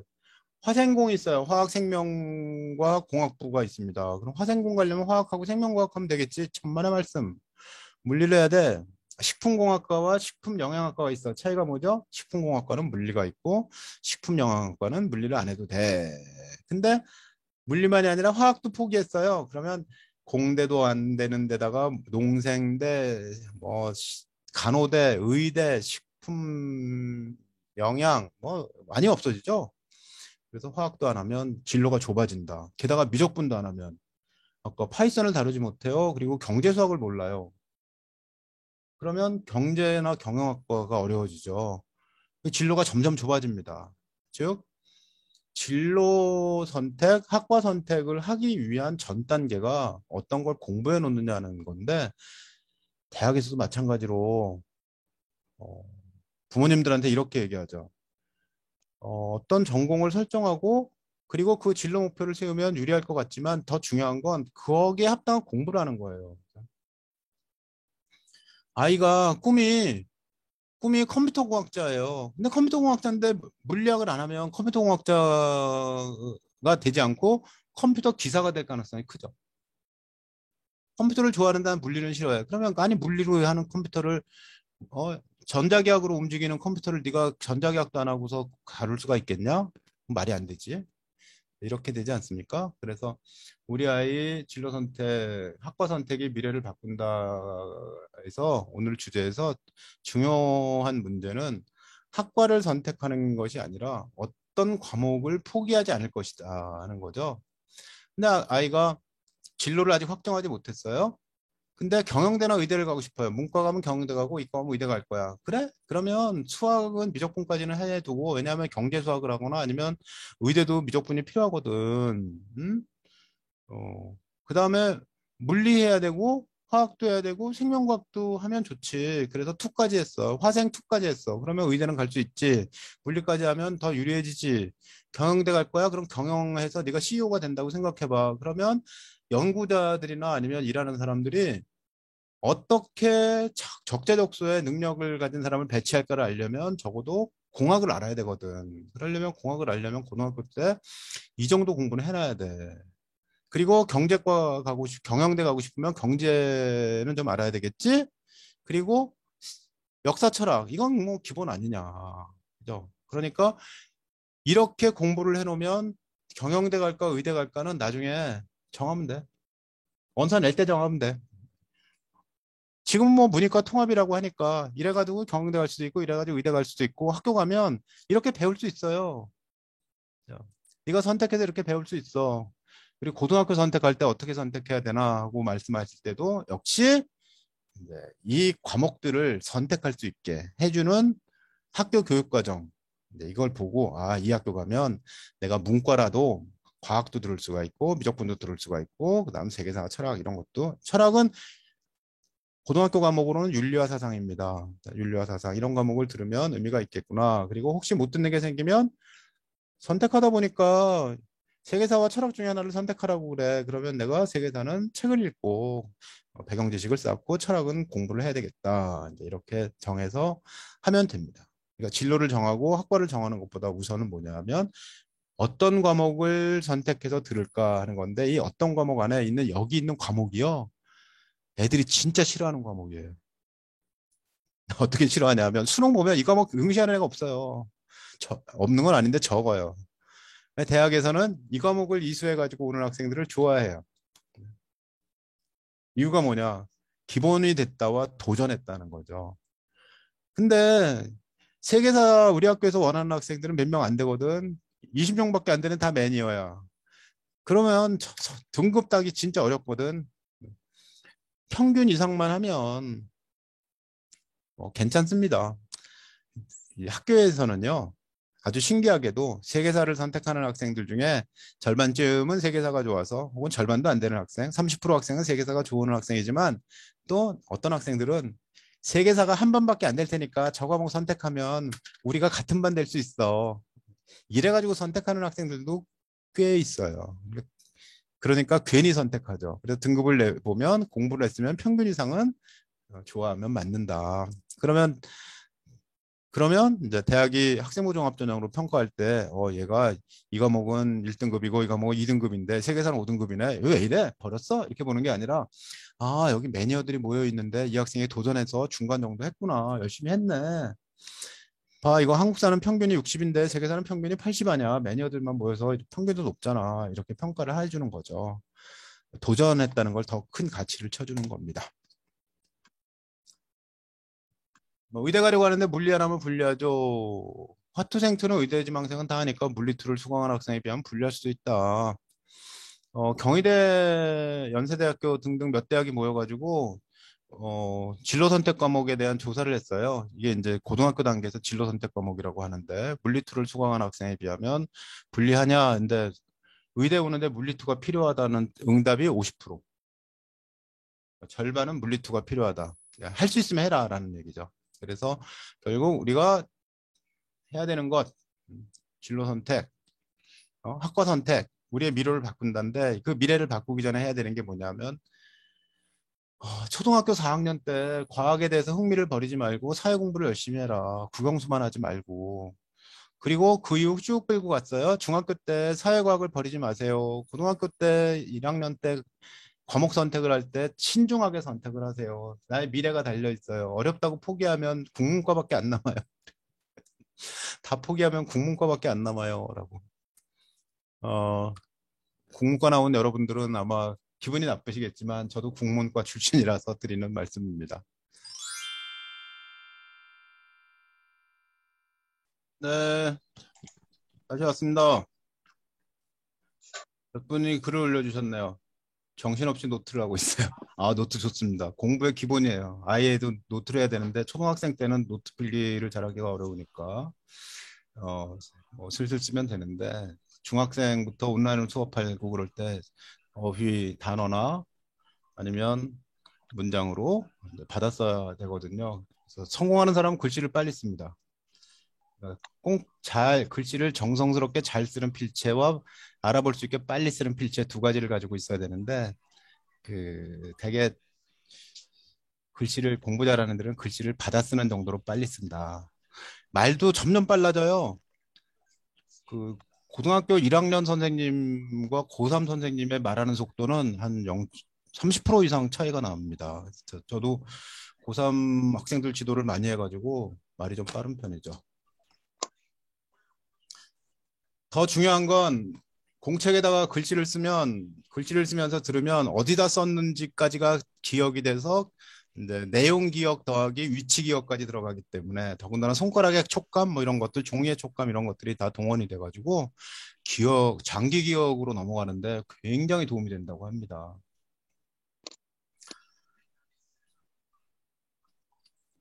오늘 주제와 관련되어 있는 내용은 아니지만 뭐 하여튼 필기는 어마어마하게 공부에 도움이 된다. 교육 정책이 바뀌고 있어도 아직은 부모의 몫이 클 것 같네요. 부모의 몫이 나중에 말씀을 드리죠, 뭐. 네, 부모의 몫이 크다기보다는 스캐폴딩이라는 말이 있어요. 스캐폴딩. 교육학에서 스캐폴딩이라고 하는데 우리 그 한자어로는 비계라고 합니다. 비계. 집을 지을 때 보면은 바깥에다 이렇게 그 받침대를 만들잖아요. 그다음에 이제 그 떨어지지 말라고 낙석이나 뭐 이렇게 건축자들 더 떨어지지 말라고 그 막도 치고 근데 그걸 스캐폴딩이라고 하는데요. 비계라고 비계 스캐폴딩. 근데 엄마의 역할이 그렇게 아이가 성장하도록 옆에서 도와주는 역할을 한다는 거죠. 그죠? 그러니까 공부 압력을 너무 많이 줘도 안 되고 공부 압력을 안 줘도 안 되고 엄마가 공부해가지고 애를 가르친다. 그러면 애는 구경꾼이 되어버려서 실제로 실력이 늘지는 않습니다. 그러다가 보면 이제 결국 포기해버리고 말죠. 어려운 게 나오면 애가 생각하는 단계가 안 나와서 그런 문제가 있기 때문에 부모의 몫이 얼마나 크냐 하면 스트라이크 존을 넓혀야 되고요. 실패를 허용하려면 스트라이크 존을 넓어야 됩니다. 아이가 실패했으면 막 짜증이 날 수도 있잖아요. 아이한테 옆에 계란 하나 깨보라 그러세요. 그럼 계란 깼는데 잘못 깨가지고 계란 껍질이 그 계란 안으로 들어갔어. 그러면 건드리면 되는데 막 짜증을 엄마가 내버리잖아요. 그러면 이제 아이가 다음부터는 조심스럽게 하려다가 이제 안 하게 되죠. 직접 해보지 않게 된다는 거예요. 근데 한번 실패했으면 다시 해봐 그래가지고 이제 새로운 계란을 주고 달걀을 깨게 하고 성공했으면 칭찬해주고 이런 게 성공 경험이겠죠. 그래서 이제 학생에게 그런 이제 이렇게 좀 멀리 떨어져서 성공 경험을 준다, 실패를 용인해 준다, 뭐 이런 것들이 중요하고요. 부모의 몫이 이제 엄마가 너무 그 직접 해주는 데 나서시게 되면 이제 아이는 생각을 할 필요가 없으니까 멍해지는 거죠. 그리고 뭔가 선택할 때 일단 엄마 눈치를 봐요. 엄마의 폭이 좁으면 스트라이크 존이 적으면 이게 엄마가 좋아하는 걸까 아닐까를 일단 눈치를 보게 됩니다. 어, 나중에 그 아이들이 크면 아이들이 결혼해서 독립하면 진짜 홀가분하게 그 애 밥도 안 해줘도 되고 친구도 만나러 갈 수 있고 등산도 가기 편한데 우리 애는 결혼할 생각을 안 해요. 그런데 결혼할 생각 안 하는 이유 중에 하나가 그 젊은이들 얘기를 들으면 엄마가 마음에 들어하지 않아서 처음에 여자를 만났었는데 혹은 뭐 남자를 만났었는데 부모님이 반대하는 바람에 이런 얘기도 많이 하거든요. 행복했으면 좋겠지만 어쨌든 그런 부딪히는 부분에서 아이가 스스로 할 수 있게 역량을 길러준다면 아이가 그 제대로 자기한테 맞는 배우자를 잘 고르는 데까지 잘 가겠죠. 현재 초3생인데 교육 정책이 계속 변하니 정책 관련 정보를 받아줄 만한 채널은 어딘 걸까요? 글쎄요. 요즘엔 뭐 유튜브를 통해서 워낙 많은 얘기들이 하고 있는데 아까 말씀드린 대로 모든 정보는 나한테 맞는 정보여야지 되거든요. 나한테 맞는 정보인지 아닌지를 판단해 줄 수 있는 좋은 멘토를 갖고 있는 것이 중요한데 그런 멘토가 많지 않습니다. 하여튼 뭐 제가 추천하기는 좀 어렵습니다. 자, 과목 선택법으로 넘어가서 빨리 얘기를 하고 다시 질문 더 받아볼게요. 어, 왜 과목 선택이 나오냐면 진로 선택을 하기 위해서는 과목을 선택해야 돼. 중학교 때 자유학기 때 선택해야 돼. 이렇게 얘기를 했잖아요. 그래서 이제 좋아하는 뭐 잘하는 과목, 좋아하지만 잘할 것 같은 과목. 1번이 좋아하고 잘하는 과목이고요. 2번 좋아하지만 잘할 것 같은 과목. 좋아하지만 잘할 것 같은 과목이 뭐냐면 좋아하지만 어려워서 지금은 현재는 잘 못하는데 잘할 것 같은 과목. 잘하는 과목, 그다음 극복할 수 있는 것 같은 과목을 추려본다. 내가 좋아하는 분야를 생각해보고 나의 진로 방향을 몇 가지 정해본다. 내가 좋아하는 분야가 뭘까요?인데 그 좋아하는 분야를 잘 찾아볼 필요가 있죠. 신문을 보면 스포츠 기사 말고 스포츠나 사건 사고 말고 내가 좋아하는 분야가 뭔지 하는 것들 어떤 칼럼들이 계속 나옵니다. 그래서 뭐 AI에 관련된 칼럼, 정치와 관련된 칼럼, 과학에 관련된 칼럼, 뭐 사회 문제 관련된 칼럼, 뭐 이런 것들이 있는데 내가 과연 무엇을 할까? 그다음에 이제 고등학생 정도가 되면 무슨 자기 혼자서 조사하는 보고서 같은 것들을 많이 쓰거든요. 그리고 조사 활동을 하는데 자기가 써놓은 글들을 보니까 어떤 분야에 집중이 되어 있네 하는 것들을 볼 수가 있습니다. 어떤 분야에 집중이 되어 있다는 걸 볼 수가 있다. 어떤 학생이 교사가 되려고 했어요. 그래서 1학년 때 꿈이 교사예요. 2학년 때 꿈이 교사인데 교사가 되려고 하면서 계속해서 뭐 사회 시간, 국어 시간, 영어 시간에 뭔가 조사 발표를 했는데 거기 보니까 조사 발표한 내용들이 몽땅 다 소수자 인권이었더래요. 그래서 난 소수자의 인권 문제 쪽에 관심이 진짜 많은 사람이구나. 그래가지고 서울대 학교에 사회복지 분야로 지원을 했다는 거죠. 만족한다. 그때 그냥 교사 그래가지고 사범대 갔으면 내가 좋아하는 방향을 생각하지 못했을 거다. 그래서 중요한 게 뭐냐면요. 내가 현재 원하는 게 있다면 내가 이걸 왜 원하지? 앞으로 내가 어디까지 목표를 가지고 내가 이걸 하려고 하지? 내가 원하는 게 이거 맞아? 내가 바이오에 관심이 있어요. 그럼 바이오에 관심이 있으면 내가 의대를 가는 게 맞을까? 아니면 수의대를 가는 게 맞을까? 동물 바이오야? 아니 그것도 아니고 농생대인가? 어디에 있는 바이오지? 그냥 생명과학과일까? 이런 문제들을 본인이 이제 고민을 해야 되는 거죠. 진로 방향, 선택한 과목들을 기초로 가고 싶은 대학에서 전공 안내 이런 것들을 보면 이제 갈 때가 정해집니다. 중요한 게 전공 안내만 보면 안 되고요. 교양, 전공 기초 과목이 뭔지를 봐야 됩니다. 교양과 전공 기초 과목이 뭔지를 파악해라. 뒤에 얘기가 나올 거예요. 네, 스스로 찾아야 됩니다. 엄마가 진로 찾아주면 나중에 애가 가서 내가 원했던 게 아닌데 그럴 수가 있어요. 신기하게도 의대 간 학생들의 10%는 지방의대 10% 이상이 그만둔다. 연세의대도 우리 일산에서 연세가 가깝죠. 연세의대 들어간 학생도 1년에 5명 이상이 그만둔대요. 제자가 연세의대 교수가 있는데 공부가 머니를 계기로 해서 만났습니다. 연대의대는 그렇게 들어오기 어려운데 들어와가지고 대여섯 명이 전과를 하거나 자퇴를 한다. 이렇게 얘기를 하더라고요. 그러니까 본인이 선택하지 않으면 실제로 내가 아무리 좋아하는 것도 남들이 좋다고 하는 것도 실제로 좋은 건 아니다는 얘기죠. 과목에 대해서 선택할 때 이 과목은 내신 따기 어렵다. 거기에 너무 매니지 말래니까 공부를 어렵게 해야 돼. 매니아들이 모여 있어. 매니아들이 모여 있으니까 같이 가면 더 좋은 사람들을 만나서 할 수가 있지. 전공과 별로 관련 없는데, 에이, 원하는 전공과 별로 관련이 없는 건 네 생각이지. 나는 두루두루 배워서 공부해 할 거야. 내가 컴퓨터과 관련인데 철학을 배우면 관련 없다고 생각하지? 무슨 소리야? 관련 있지. 자, 자율주행차가 있어요. 그 자율주행차에 코딩을 해야 돼. 그럼 코딩은 코딩 배운 사람이 하겠죠? 근데 코딩을 하는데, 자율주행차가 진행할 때 앞에 사람이 뛰어들었어. 그럼 서야 되죠. 그래야지 행인이 안 다쳐. 그런데 갑자기 급정거를 하게 되면 운전사가 다쳐. 운전사는 차주야. 그러면 코딩할 때 차주가 다치는 걸로 할래? 아니면 행인이 다치는 걸로 할래? 어떻게 해야지 차가 팔릴까? 어차피 둘 중에 하나 다치게 된다면. 그죠? 사람들은 행인이 안 다쳐야 된다고 말을 하는데 살 때는 내가 안 다치는 걸 산다. 그러면 못 팔리는 차를 만들면은 그 자동차 공장은 문 닫으라고. 이제 이런 문제들 사이에서 어떤 가치를 선택할 것이냐 하는 것이 이제 철학과 관련돼 있으니까 코딩이 코딩만으로 끝나는 게 아니라니까. 이제 이런 거죠. 별로 관련이 없는 건 없어요. 연세대학교 전기전자공학부에서 면접을 봅니다. 전기전자공학부에서 논술이죠. 과학 논술을 보는데 두 과목을 보아요. 물화생지 중에 두 개를 봅니다. 뭘 볼까요? 이렇게 물어보면 많은 분들이 전기전자, 물리화학 보겠네. 전기로 만들기 위해서 수소를 만들려면 전기 분해를 해야 되는데 전기 분해한다는 건 화학이잖아. 그럼 화학이 더 맞는 거 아닐까? 이렇게 생각하는데 연세대학교 전기전자공학부에서 논술 보는 과목이 물리하고 생명과학이에요. 관련이 없는 게 아니었던 거죠. 그래서 전공과 별로 관련이 없는데라는 건 선입견이다. 네가 배운 모든 것이 전공과 맺어질 수가 있다.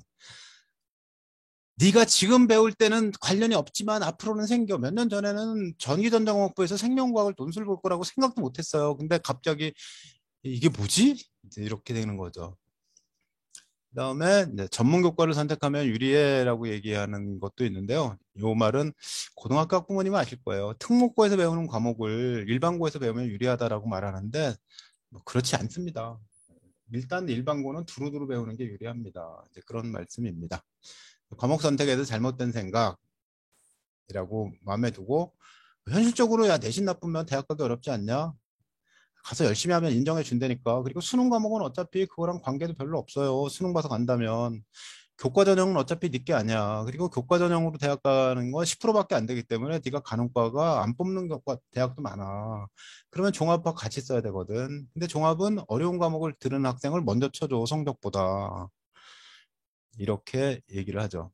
그러면 지금 저 진동섭 얘기 들어보니까 내가 아는 것과 다르네. 종합도 내신순으로 뽑는다고 하는데 예, 좀 다릅니다. 예, 나중에 보면 성적 좋은 애들이 많이 붙었죠. 성적이 나쁜 애들보다. 근데 어떤 한두 과목을 못하거나 아니면 뭐 어려운 과목을 들어서 그 내신이 내려간 애들, 얘네들이 잡혀 있습니다. 뭐 평점은 1.7에서 잘렸는데 3.0 맞은 애가 있다. 얘는 뭐지? 네, 그런 학생들이 다른 학생들과는 좀 더 특징 있게 들은 학생이죠. 그리고 나중에 성공합니다. 특징 있게 공부하는 도전 정신을 갖기를 바라는 거죠. 좋아하는 과목을 선택해라. 1번. 좋아해야 할까요? 잘하는 걸 해야 될까요? 근데 좋아하는 걸 해야 됩니다. 그 공부 가머니 첫 시간에 이봉주 선수와 이봉주 아내분께서 얘기를 식탁에서 하는데, 이봉주 선수 잘해야 한다. 좋아해야 한다. 이봉주 선수의 아내분은 잘해야 한다. 그래가지고 제가 거기서 일단 좋아해야지 열심히 할 수 있고, 잘하는 건 어려워지면 못할 수도 있거든요. 지금 수학 잘하는데, 미적분인데 갑자기 막혀가지고 못하기 시작했어. 그러면 이제 문제가 되니까, 그죠? 이제 좋아하는 것이 먼저다. 거예요. 좋아해야 어려워져도 이해를 합니다. 친구가 선택하니까 친구 따라가지 마라. 친구가 없어서 수강자가 많아서 수강자가 많으니까 하고 수강자가 적고 매니어가 많아서 나는 선택 안 할 거야. 이렇게 하지 마라라는 얘기입니다. 그다음에 존재를 걸고 깊이 있게 생각하세요. 깊이 있게. 공통교육과정 이후에 과목 선택은 진로의 첫 관문입니다. 그리고 과목 선택을 하면 그 과목이 대학 학과에 영향을 미치고 직업에 영향을 미치고 인생에 영향을 미친다. 어, 너의 꿈이 바뀌어도 수강한 과목은 바뀌지 않는다. 그래서 진로 목표를 넓게 가져라. 그래서 화성 왕복선 개발자 우주를 할래. 그러니까 물리만 하면 되겠지가 아니라 개발해서 CEO가 되겠다고 생각하고 폭넓게 해라. 나중에 개발해서 CEO가 됐을 때 써먹을 수 있는 공부를 하려면 요것만 하지 말고 다른 것들을 해놔라. 다시 한번 물어야 됩니다. 나는 왜 선택할까? 나는 이것을 왜 선택할까? 다음 빼기 방식으로 선택해라. 진짜 못하겠어요. 고등학교 2학년 때 물리 1을 안 배우면 물리 2를 할 수가 없어요. 이게 위계가 있거든요. 1 배우고 2 배워야 됩니다. 그러니까 뭐 정말 물리를 못하겠다면 물리를 빼는데 그러면 내 인생에서 공대가 싹 없어진다. CEO도 없어질 수가 있다. 이공계능 물리학이 필요한 분야에 진학하기 어려워지고 화학을 뺐어요. 아까 말씀드렸던 거죠. 아, 무슨 소리야. 생지 봐가지고 대학 가서 하면 되지. 아이고 진짜 고생해요. 친구한테 돈 내고 과외 받아야 돼요. 재수학원도 다니고 막 그래요. 고등학교 때 어렵다고 안 하는 애가 대학 가면 잘할 것 같으세요? 에이, 절대로 그렇지 않습니다. 좋아하는 과목을 챙기고 잘하는 과목도 챙기고 할 수 있는 과목까지 다 챙겨야 되고 진짜 싫어하는 과목은 내가 진짜 하지 말까를 잘 챙겨봐라. 싫어하다가 좋아지는 경우가 있습니다. 고려대학교 영문과에 남모 교수님이 있는데 수학 진짜 고등학교 때 싫어했대요. 요즘은 수학 가지고 먹고 산다. 왜냐면 영어학에서 코딩 해가지고 그 인공지능 뭐 언어 뭐 그쪽으로 가고 있거든요. 그래서 대학에 와서 갑자기 수학이 좋아졌어요. 이렇게 말씀하시는 분도 있습니다. 그 다음에 진로 목표가 있다면 진로 목표 관련 과목을 채워라. 모든 과목이 전공 적합성을 나타낼 필요가 없고 전공 관련 과목은 몇 개 안 돼요. 사회 과목은 진로 관련성이 매우 낮습니다. 진로에 해당되는 과목을 저절로 선택하게 되는데 경제과 지망생이라면 경제를 하지만 경제과 가서 경제사를 할 거야. 그러면 역사가 더 소중할 수도 있다라고 서울대가 얘기한 거예요. 경제는 그냥 책 봐도 되는데 오면은 학문으로 배울 거니까. 근데 역사는 미리 공부를 좀 해놔야 되지 않을까? 네가 좋아하는 건 역사라며. 그래가지고 융복합 시대의 기본 자산이 됩니다. 다양한 공부를 해두면. 그다음에 사회 과목, 역사 철학이라는 것은 다양한 기본 자산이 된다. 그래서 과학만 열심히 하고 사회를 버리지 마시고 이공계통이나 의학학으로 진학하려고 하더라도 역사 철학은 공부를 좀 해라. 선택권 과목을 자산으로 만들 수가 있습니다. 나중에 내가 역사를 공부해 나니까 나중에 쓸모가 있어졌어요. 이렇게 얘기할 수가 있는 거죠.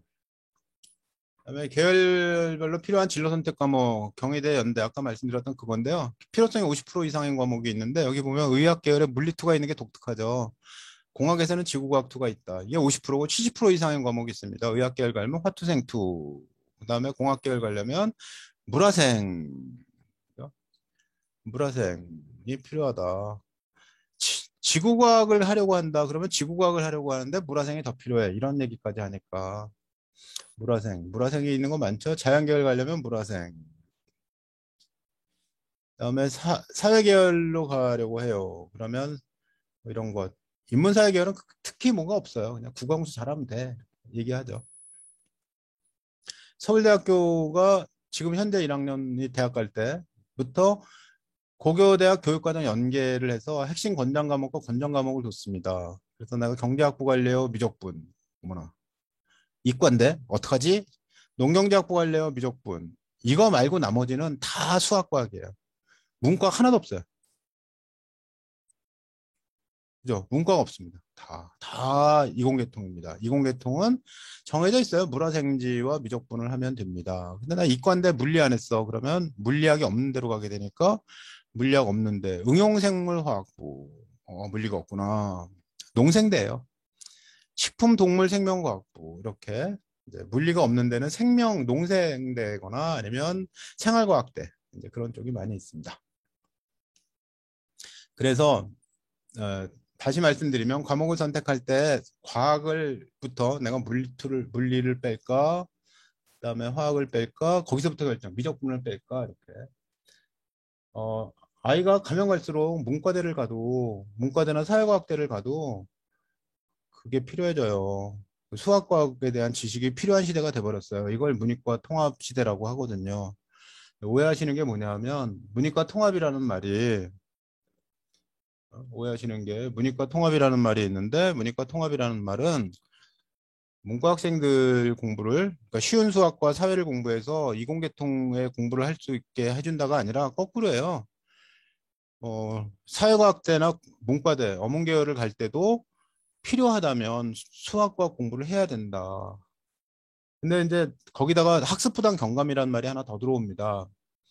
학습 부담 경감이란 무슨 말이냐면 현행 심화 문제, 변수가 많고 아주 어려운 문제를 풀기가 진짜 어려운 이런 문제들은 평가하지 않는다. 그러니까 문제를 보면 이 문제를 푸는데 하루 종일 걸려 한 문제 푸는데 이런 문제는 내지 않는다. 그죠? 정답률이 한 반에 한 명도 못 맞히는 이런 문제는 내지 않는다가 네, 학습 부담 경감입니다.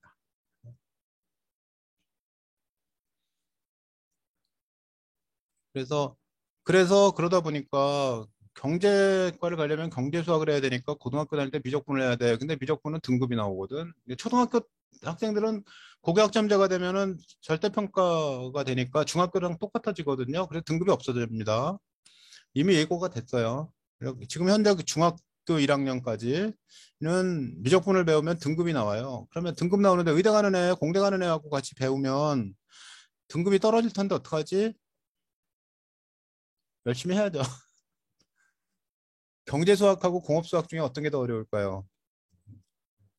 둘 다 어렵습니다. 미적분을 모르면 할 수가 없습니다. 어떤 과를 국문과를 가는데 코딩이 필요해. 그러면 결국 그냥 남이 쓴 것 이용하는 사람 정도 되는 이런 사람에 머무르게 되는데 왜 그러냐면 미적분을 몰라서 이렇게 되니까. 자, 그러니까 미적분 공부를 하세요. 새로 바뀌는 교육과는 더 어려운 수학도 개념은 가르칠 생각인 것 같더라고요.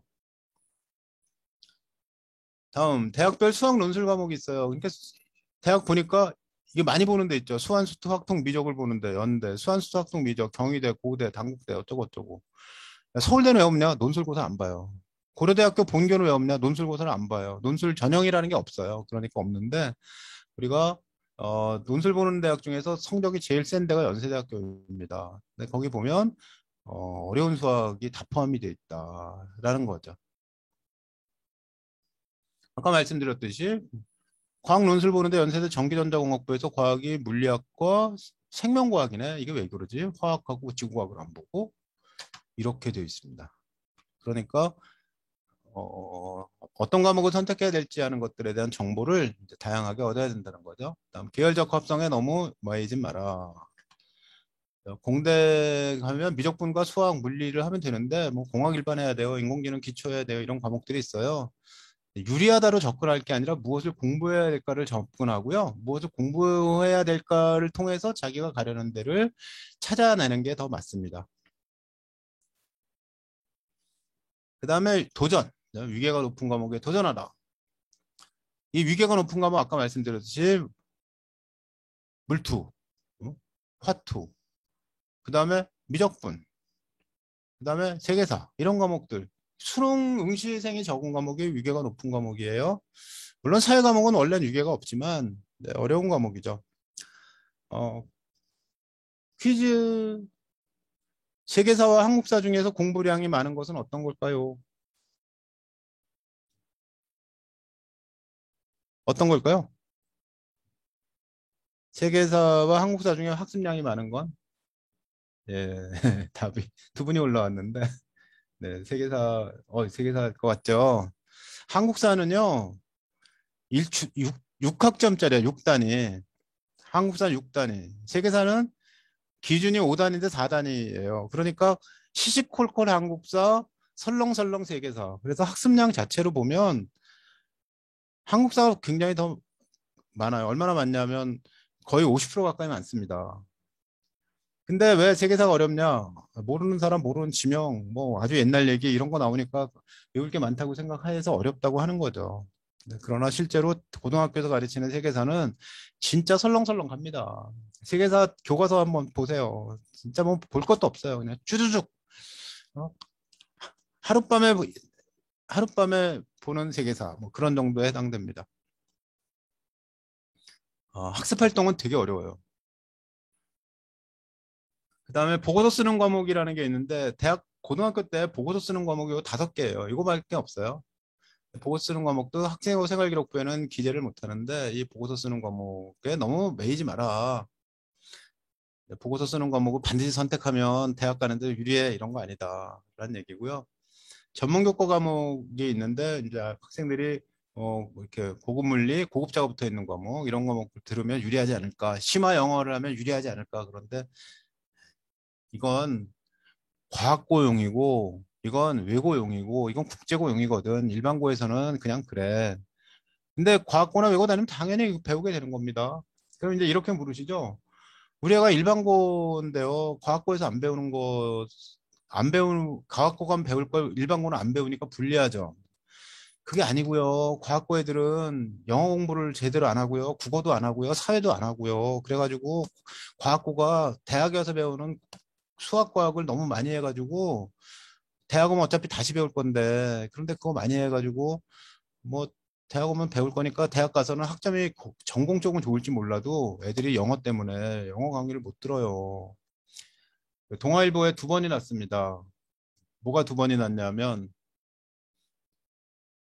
과학고 학생이 대학에 왔는데 교수님이 영어 교재 사오라니까 번역본 사왔는데 번역본 사가지고 강의를 듣는데 교수님이 영어로 강의를 시작하자 문을 열고 나와서 군대 갔다.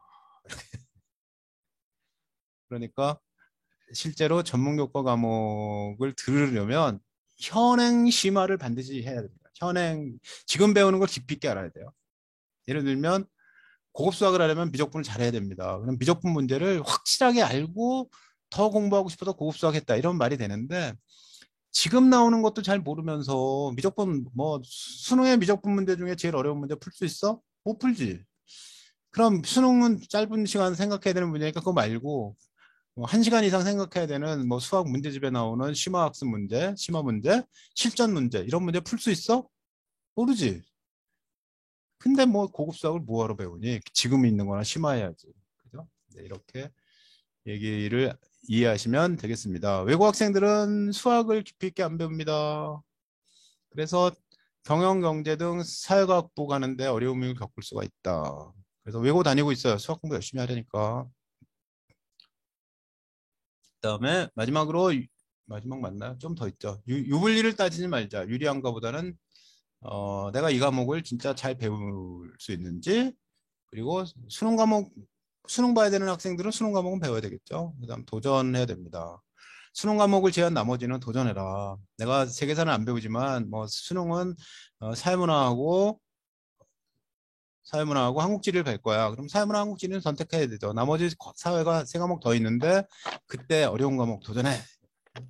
대학도 보면서 얘가 수능 볼 건데 수능 과목은 하는 게 의미가 있지. 그 정도까지는. 모든 과목은 존재 의미는 있거든요. 뭐 사회문화라는 건 배우면 뭐 그냥 설렁설렁 노는 건 아닙니다.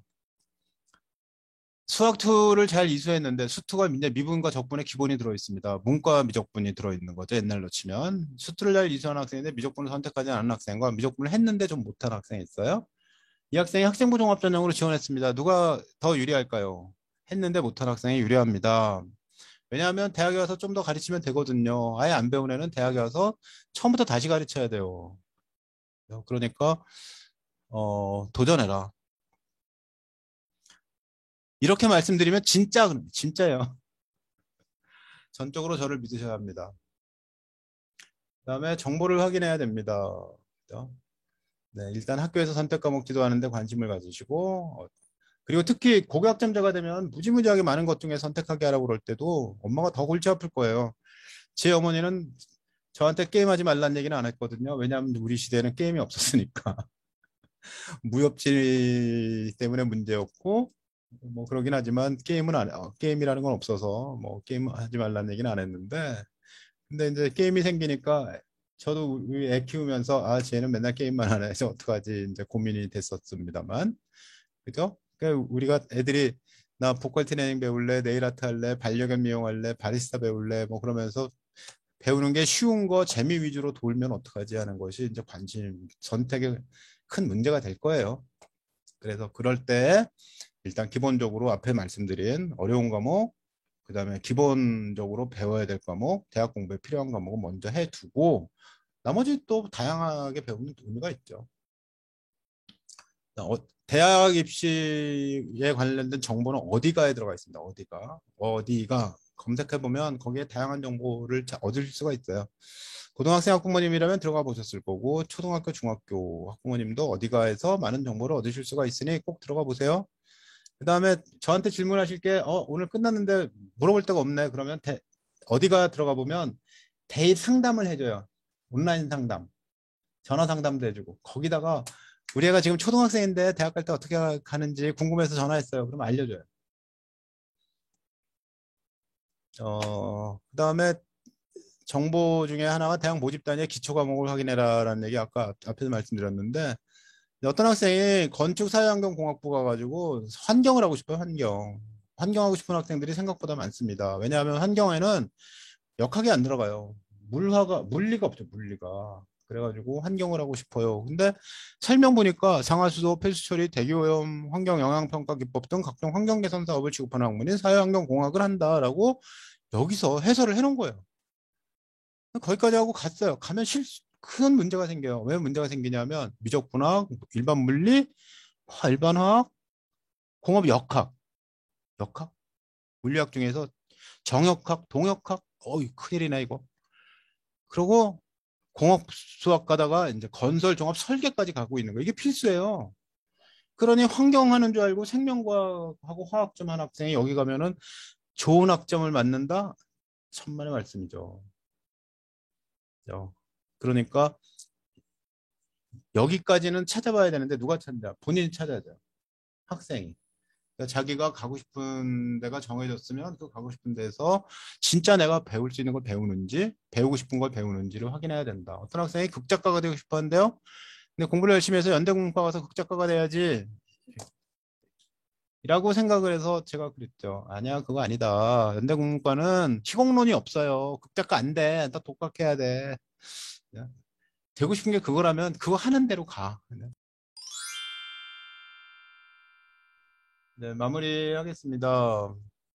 서울대가 정시에 교과 평가를 한답니다. 그래서 무엇을 배웠는지를 이게 수능만 가지고 뽑는데 지금 이제 중학교 1학년까지는 현재 입시하고 똑같아요. 앞으로 초등학생은 이제 수능 정시가 어떻게 될지는 좀 기다려 봐야 됩니다. 근데 가면 갈수록 학생이 무엇을 배웠는지 하는 것이 평가가 된다는 거죠. 수시든 정시든. 예. 마찬가지로 이제 취직할 때도 얘가 무엇을 할 수 있나, 대학에서 무슨 과목을 배웠나, 무엇을 할 수 있나, 이게 이제 평가 대상이 되고, 심지어는 무엇을 할 수 있나만 필요하고 무엇을 배웠나는 중요하지 않다라고 얘기하는데, 우리 학생들이 대학에 갈 때는 무엇을 배웠나가 중요합니다. 고등학교 단계에선. 근데 그거를 수능 볼 때도 평가를 하겠다. 언제? 지금 현재 고등학교 2학년 학생부터. 그랬더니 경희대도 수시 학생부 교과 전형, 뭐든지 성적만 좋으면 되는 전형이 있는데 하여튼 성적이 좋은 학생이 들어가는 전형이 있는데 여기서도 교과 정합 평가를 할 거야라고 경희대 책임사정관이 페이스북에다가 올려놨습니다. 이 학생은 숭실대 경제과 간 학생인데요. 네, 뭐가 기억에 남냐 그랬더니 경제가 기억에 남아요. 어릴 때 수학을 좋아했어요. 그래서 저는 수학, 물리, 화학을 좋아해서 경제과는 인문계열 모집 다니는데 저는 문이과 통합세대라서요. 수학, 과학을 위주로 들었어요. 그래가지고 뭘 이수했나 봤더니 내가 한영고등학교를 나왔는데요. 강동구에 있죠. 서울 강동구에. 수원, 수투, 기하, 미적분까지 듣고요. 여기다가 물한, 화환, 물투, 화투 이렇게 듣고 있어요. 너 왜 그랬니? 남들이 교차 지원했다. 뭐 이과인데 문과로 왔지. 그래서 아니 나 원래 원한 게 공인회계사야. 공인회계사가 왜 물류하고 왜 듣냐? 그랬더니 이 학생이 저는요 숫자는 괜찮은데 숫자 아닌 게 싫었어요. 듣고 싶은 공인회계사인데 공인회계사는 숫자잖아요. 그래가지고 역사, 철학, 뭐 이런 과목, 사회 이런 과목들이 사회문화 뭐 이런 과목들이 저한테는 잘 안 맞아요. 그래가지고 학교는 재밌게 잘 다녔어요. 배우고 싶은 걸 배워서 숫자가 많은 것들을 배웠으니까. 이런 학생들이 이제 문이과 통합 시대에 맞는다 이렇게 얘기하는데 유불리를 생각하지 말고 자기한테 맞는 걸 찾아가다 보면 공인회계사 중에 물투와투 영역을 배워서 공학 영역을 공부했을 때 도움이 될 수 있는 영역이 있겠죠? 네, 나중에 진로 변경을 한다면 어떤 과목을 못 들었어요. 학생부 종합전형으로 지원이 되느냐? 네, 사회 과목을 거의 안 들었는데 인문사회 계열로 학생부 종합전형 지원이 될까요? 아까 말씀드린 이런 거죠. 이 학생 사회 과목 안 들었는데 경제학과 갔어. 괜찮아요. 고등학교 현재 학생이라면 세특, 진로 맞춤형 세특에다가 이 학생이 영어교육과에 가고 싶어서 이게 이제 세특 괴담입니다. 1학년 때 영어교사를 희망한다는 세특이 있어서 선생님이 학생에게 야, 너 영어교육과 가라. 너 세특에 영어교사 희망한다고 여기저기 써 있는데 그래가지고 영어교육과 합격했다. 세특했기 때문에 합격한 거야. 이거 괴담입니다. 영어교육과 가기로 한 학생이 경제과를 오든 아니면 1학년 때 영어교사가 되기로 했는데 컴퓨터공학과를 오든 공부할 수 있는 역량이 되면 뽑아요. 그러니까 진로를 미리 정하면은 의미가 있다는 얘기는 고등학교 때 어차피 과목 선택을 해야 되기 때문에 진로를 정하지 않으면 뭘 선택할까 잘 모른다라는 것 때문에 진로를 정하면 유리하다라는 말을 하는 것인데요. 진짜 중요한 건 포기하지 않는 과목이 적을수록 진로 범위는 늘어나기 때문에 원서 쓸 때 다양하게 쓸 수 있다. 금년도 입시에 정시 입시에서 가장 큰 관건이 뭐냐면 이공계 애들 있잖아요. 미적분과 과학분 애들이 경영경제학과에 얼마나 넘어올까. 미적분 과학분 애가 그 확률 통계하고 사회를 선택한 학생들보다 점수가 표준 점수로 한 15점 정도가 좋아요. 원점수가 같은 학생인데 표준 점수가 좋기 때문에 내가 원점수가 이제 그 영어를 빼고 국어, 수학, 사회 과목 2개 해서 원점수가 270점 맞았어. 30점어치 틀린 거야. 270 맞았는데 270 가지고 공대를 가려고 그래. 그러니까 표준 점수를 보니까 야 이거면 연고대 문과는 가겠는데 공대를 가면 제대로 못 가겠구나. 그러면 문과로 넘어오게 되겠죠. 그죠? 어, 네, 그래서 실제로 그 세특을 무엇이라고 썼다는 것들은 특별히 의미가 있어 보이진 않습니다. 공부를 무슨 과목을 했느냐가 중요하다. 그다음에 이제 진로에 맞춰서 활동도 마찬가지로 관심 있는 활동을 해. 진로와 정하지 못해도 진로와 무관하게 열심히 활동을 해. 하다 보면 다 도움이 돼. 수업 관련 약간 어려운 과제를 해야지 너무 어려운 과제를 하는데 너무 어려운 건 하지 마. 그리고 대학에서 다룰 거 이건 미리 할 필요는 없어. 학기 초 모든 교과서 목차에서 탐구로 확장할 것을 찾아둔다. 이게 공부가요. 이렇게 하는 겁니다. 교과서를 이해한다는 것이 개념을 아는 거거든요. 개념을 알면 설명을 해봐야 됩니다. 설명을 하고 난 다음에 학습 활동을 해요. 학습 활동을 통해서 학습 활동을 다 했어요. 그러면 선생님이 좀 더 어려운 수행 평가를 해줘요. 수행 평가를 해줍니다. 그러면 수행 평가를 해주는데 수행평가 내주는데 수행평가 열심히 했어요. 그러면 세특의 기록이 되는 거죠. 근데 더 하고 싶은 게 있으면 네가 더 찾아봐라 라고 또 과제를 또 줘요.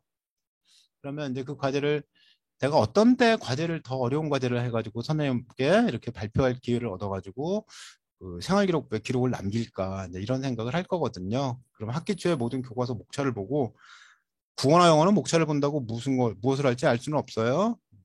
수학, 사회, 과학에서 무엇인가를 내가 2단계 가면 내가 의미가 있는 건데 내가 앞으로 하고 싶은 게 우주야. 그러면 지구과학 시간과 관련돼서 물리시간 관련돼서 혹은 뭐 영어 시간에 우주에 관련된 걸 조사해가지고 발표한다. 뭐 이렇게 확장할 것을 찾아본다는 거죠.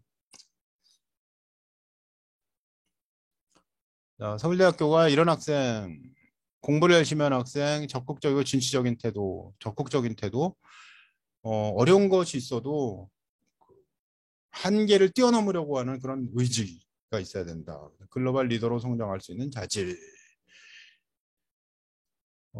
교육적, 사회적, 문화적 배경, 다양한 경험, 그 다음에 사회적 약자에 대한 배려, 공동체 의식. 이렇게 이제 그 활동 안에서 써놨는데 지금 이제 현재 중요한 건 선택이라는 문제는 여기에 있죠. 학교 교육 과정을 성실히 이수해라라고. 네, 오늘 여기까지 말씀을 드리고 진로 선택에 관해서 학과 선택 어떻게 하지라는 얘기인데 계속해서 제가 학과 선택 앞서서 더 중요한 건 진로 선택입니다. 근데 왜냐하면 애들의 진로는 대학 와서도 바뀌어요. 학과도 막 그 전학과 전과하겠다고 막 진짜 뭐 이과가 나는 안 맞는데 모르고 왔어요 이렇게 얘기를 하거든요. 그러니까 제일 중요한 건 전과를 하든 뭘 하든 간에 네가 지금 공부할 수 있는 것들을 최대한 공부를 해라 이렇게 얘기를 하는 게 먼저인 거죠. 그래서 우리 애는 진로가 없어요. 두 가지입니다. 하나는 엄마한테 말했기 때문에 없는 것처럼 보이는 거고 하나는 진짜 없는 경우가 있는데 내가 진로를 세우지 못했지만 앞으로 진로가 결정이 될 때 할 수 있는 게 없을까 봐 지금은 공부를 하고 있어요.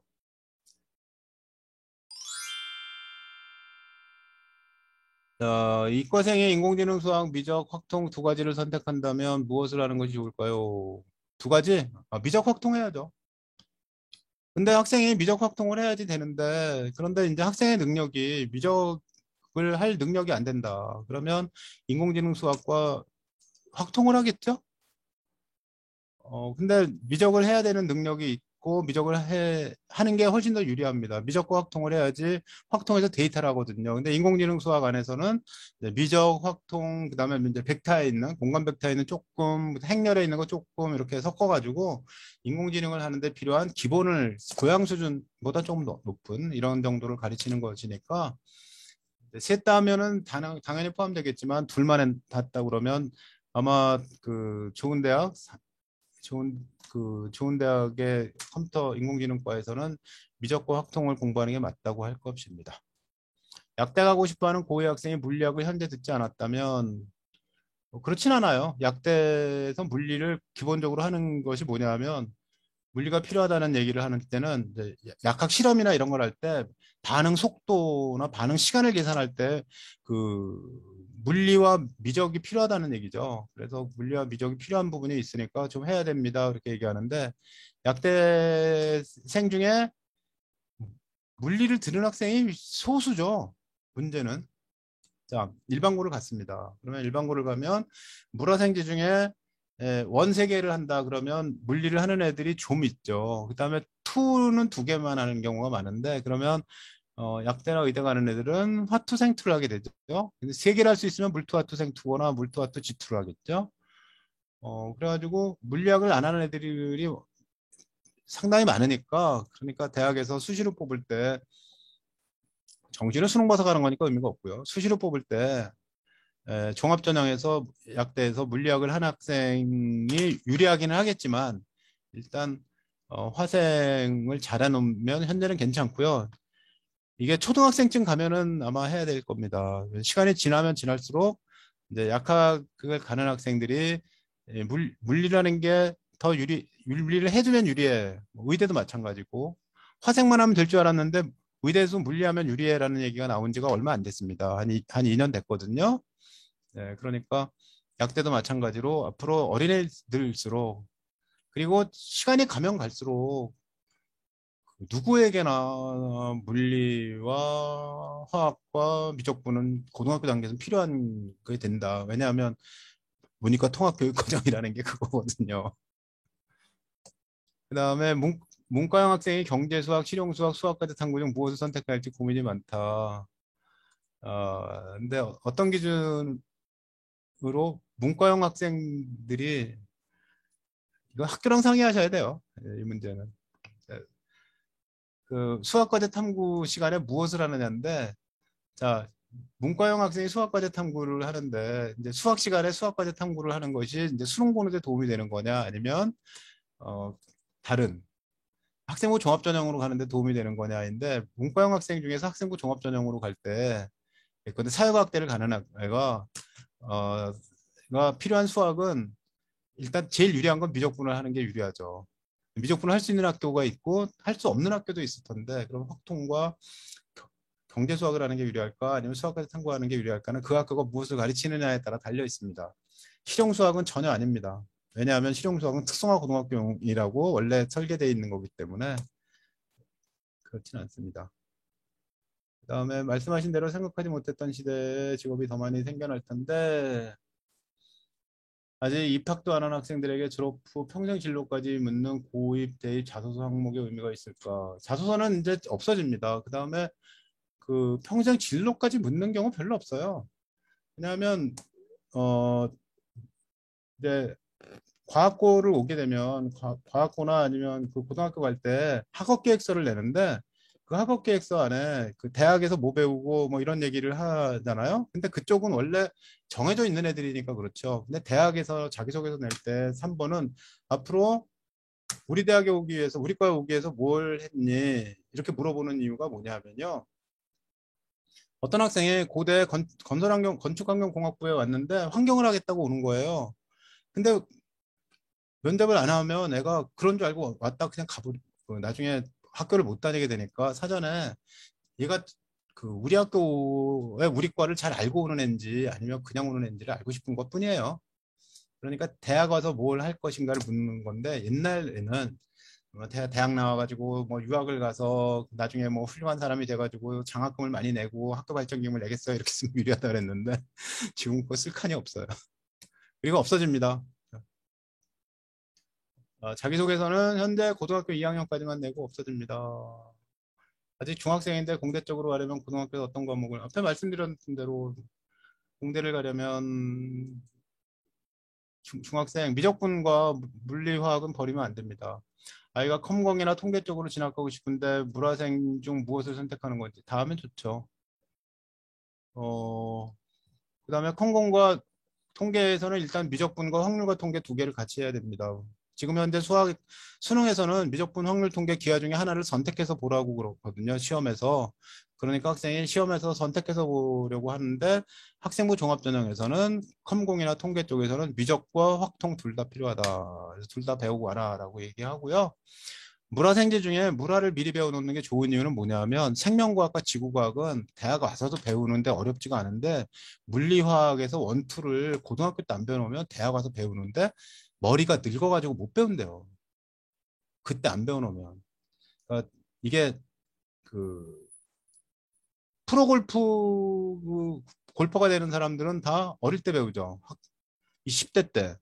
프로 바둑을 배우는 사람들은 한 살, 10살 되기 전에 이미 프로급으로 둡니다. 그죠? 모든 건 다 때가 있다. 근데 물리화학은 고등학교가 바로 그 때다. 고교학, 고교학점제 도입을 긍정적으로 보시나요? 전문가 의견이 궁금합니다.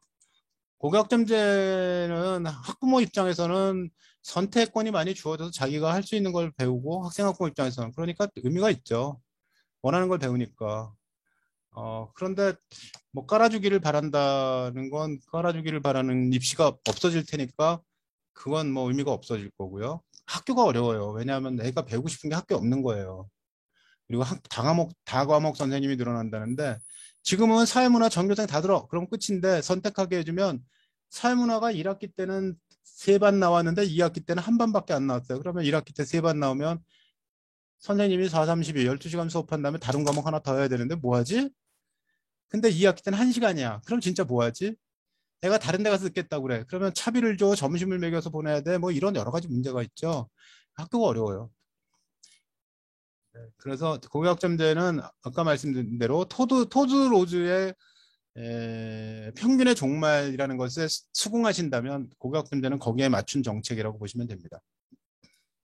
아이가 생명 쪽을 원하는데 선택 과목에 물리 선택을 안 했는데 물화생 고민하다. 그 선택 과목에서 물리를 안 하게 되면 농생대나 생명과학을 하는데 원래 생명과학과도 괜찮고요. 농생대도 있고 바이오만 하는 데들이 있거든요. 그런데 갈 수가 있죠. 그 다음에 아까 말씀드린 대로 약학이나 수의학이나 의학에서도 물리 선택을 안 해도 갈 수도 있고 수능 봐서 갈 수도 있고 가서 물리가 필요할 수도 있고 아닐 수도 있고 뭐 그렇게 자기가 진로를 정할 수가 있습니다. 이미 정했다면 당황하지 말고 하는 것들을 열심히 하세요. 이렇게 얘기할 수 있고요. 모든 책이 의미가 있습니다. 서울대학교가 그 웹진 아롤이라는 걸 내는데 이제 서울대학교의 자기소개서 4번은 학업 계획을 묻는 게 아니라 네가 읽은 책 3권, 네가 영향받은 책 3권. 그러다 이제 금년엔 바뀌었어요. 2권으로 글자 수가 주는 바람에 500자로 각각 500자로 2권 써라 이렇게 됐는데 그 통계를 낸 통계가 있어요. 아롤이라는데. 근데 거기다 뭐라고 해놨냐면 왜 서울대학교에 지원하는 학생들의 읽었다는 책이 해마다 똑같냐? 왜 똑같을까? 그래서 첫째는요, 도서관에 와가지고 다양한 책을 골라보면서 책 읽기에 익숙해져야 됩니다. 책을 읽기 전에 책 고르기, 초등학교 3학년 그림 보고 책 고르기, 초등학교 4학년 목차 보고 책 고르기, 사전 찾아가면서 책 읽기, 그 다음에 책을 읽고 난 다음에 이제 뭐, 갈무리하기, 토론하기, 의견 나누기, 그 다음에 이제 뭐 내용을 생각 그물 같은 걸로 그림으로 정리해 보기, 뭐 이런 다양한 활동들을 하는데, 그런데 핵심이 어딨냐면 도서관에 와서 책을 찾아본다가 1번이고요. 두 번째는 서점에 가서 돈 내고 책을 산다. 그때 처음에 말씀드렸던 것처럼 아이가 잘못 골라도 한두 번은 봐준다. 권장도서라는 건 있지는 않고요. 시중에 나와 있는 권장도서, 추천도서라는 것도 크게 의미는 없다. 우선 자기가 원하는 책을 읽어라. 고전 중심으로 읽어라. 그렇게 생각을 하시면 되고, 신간 나온 것들 무슨 얘기를 하고 있는지도 관심을 가지고 읽어라. 이렇게 생각하시면 되겠습니다. 답변이 됐나요? 어? 아직 학과나 진로를 정하지 못한 중1 학생 가장 중점으로. 예, 아까 말씀드렸던 대로 싫어하는 걸 잘해라. 중3 학생이네요. 중3 학생이 가장 중점적으로, 중3 학생이 중점적으로 해야 될 건 뭐냐면요. 고등학교 1학년 가기 전에 중학교 3학년에 있는 모든 교육과정의 학습 결손을 없애는 겁니다. 고등학교 진도를 나가는 게 중요한 게 아니고, 12월에 학기가 끝나면은 일단 중학교 과정을 다 돌아보면서 내가 과학에 뭘 모르고, 영어 단어는 어떤 걸 모르고 하는 것을 정리하는 것이고요. 그 다음에 이제 입학하기 전까지 고등학교 1학년 1학기 때 배우는 것 정도를 예습을 열심히 하는 게 중요합니다. 고3 때까지 나가는 선행은 중요하지 않아요. 그 다음에 선행이 중요하지 않은 이유는 뭐냐면 시험을 안 보기 때문에 애가 대충 배워요. 현행 심화가 돼야 됩니다. 현행 심화. 모 학원에서도 의대 가는 학생들의 특징이 뭐냐, 현행 심화를 하고 있다. 라고 학부모 설명했다 하더라고요. 꼭 읽어야 할 학부모 추천 도서는 제가 쓴 책이죠. 웃자고 한 얘기입니다. 네. 이상 마칠까 봅니다. 우리 사도는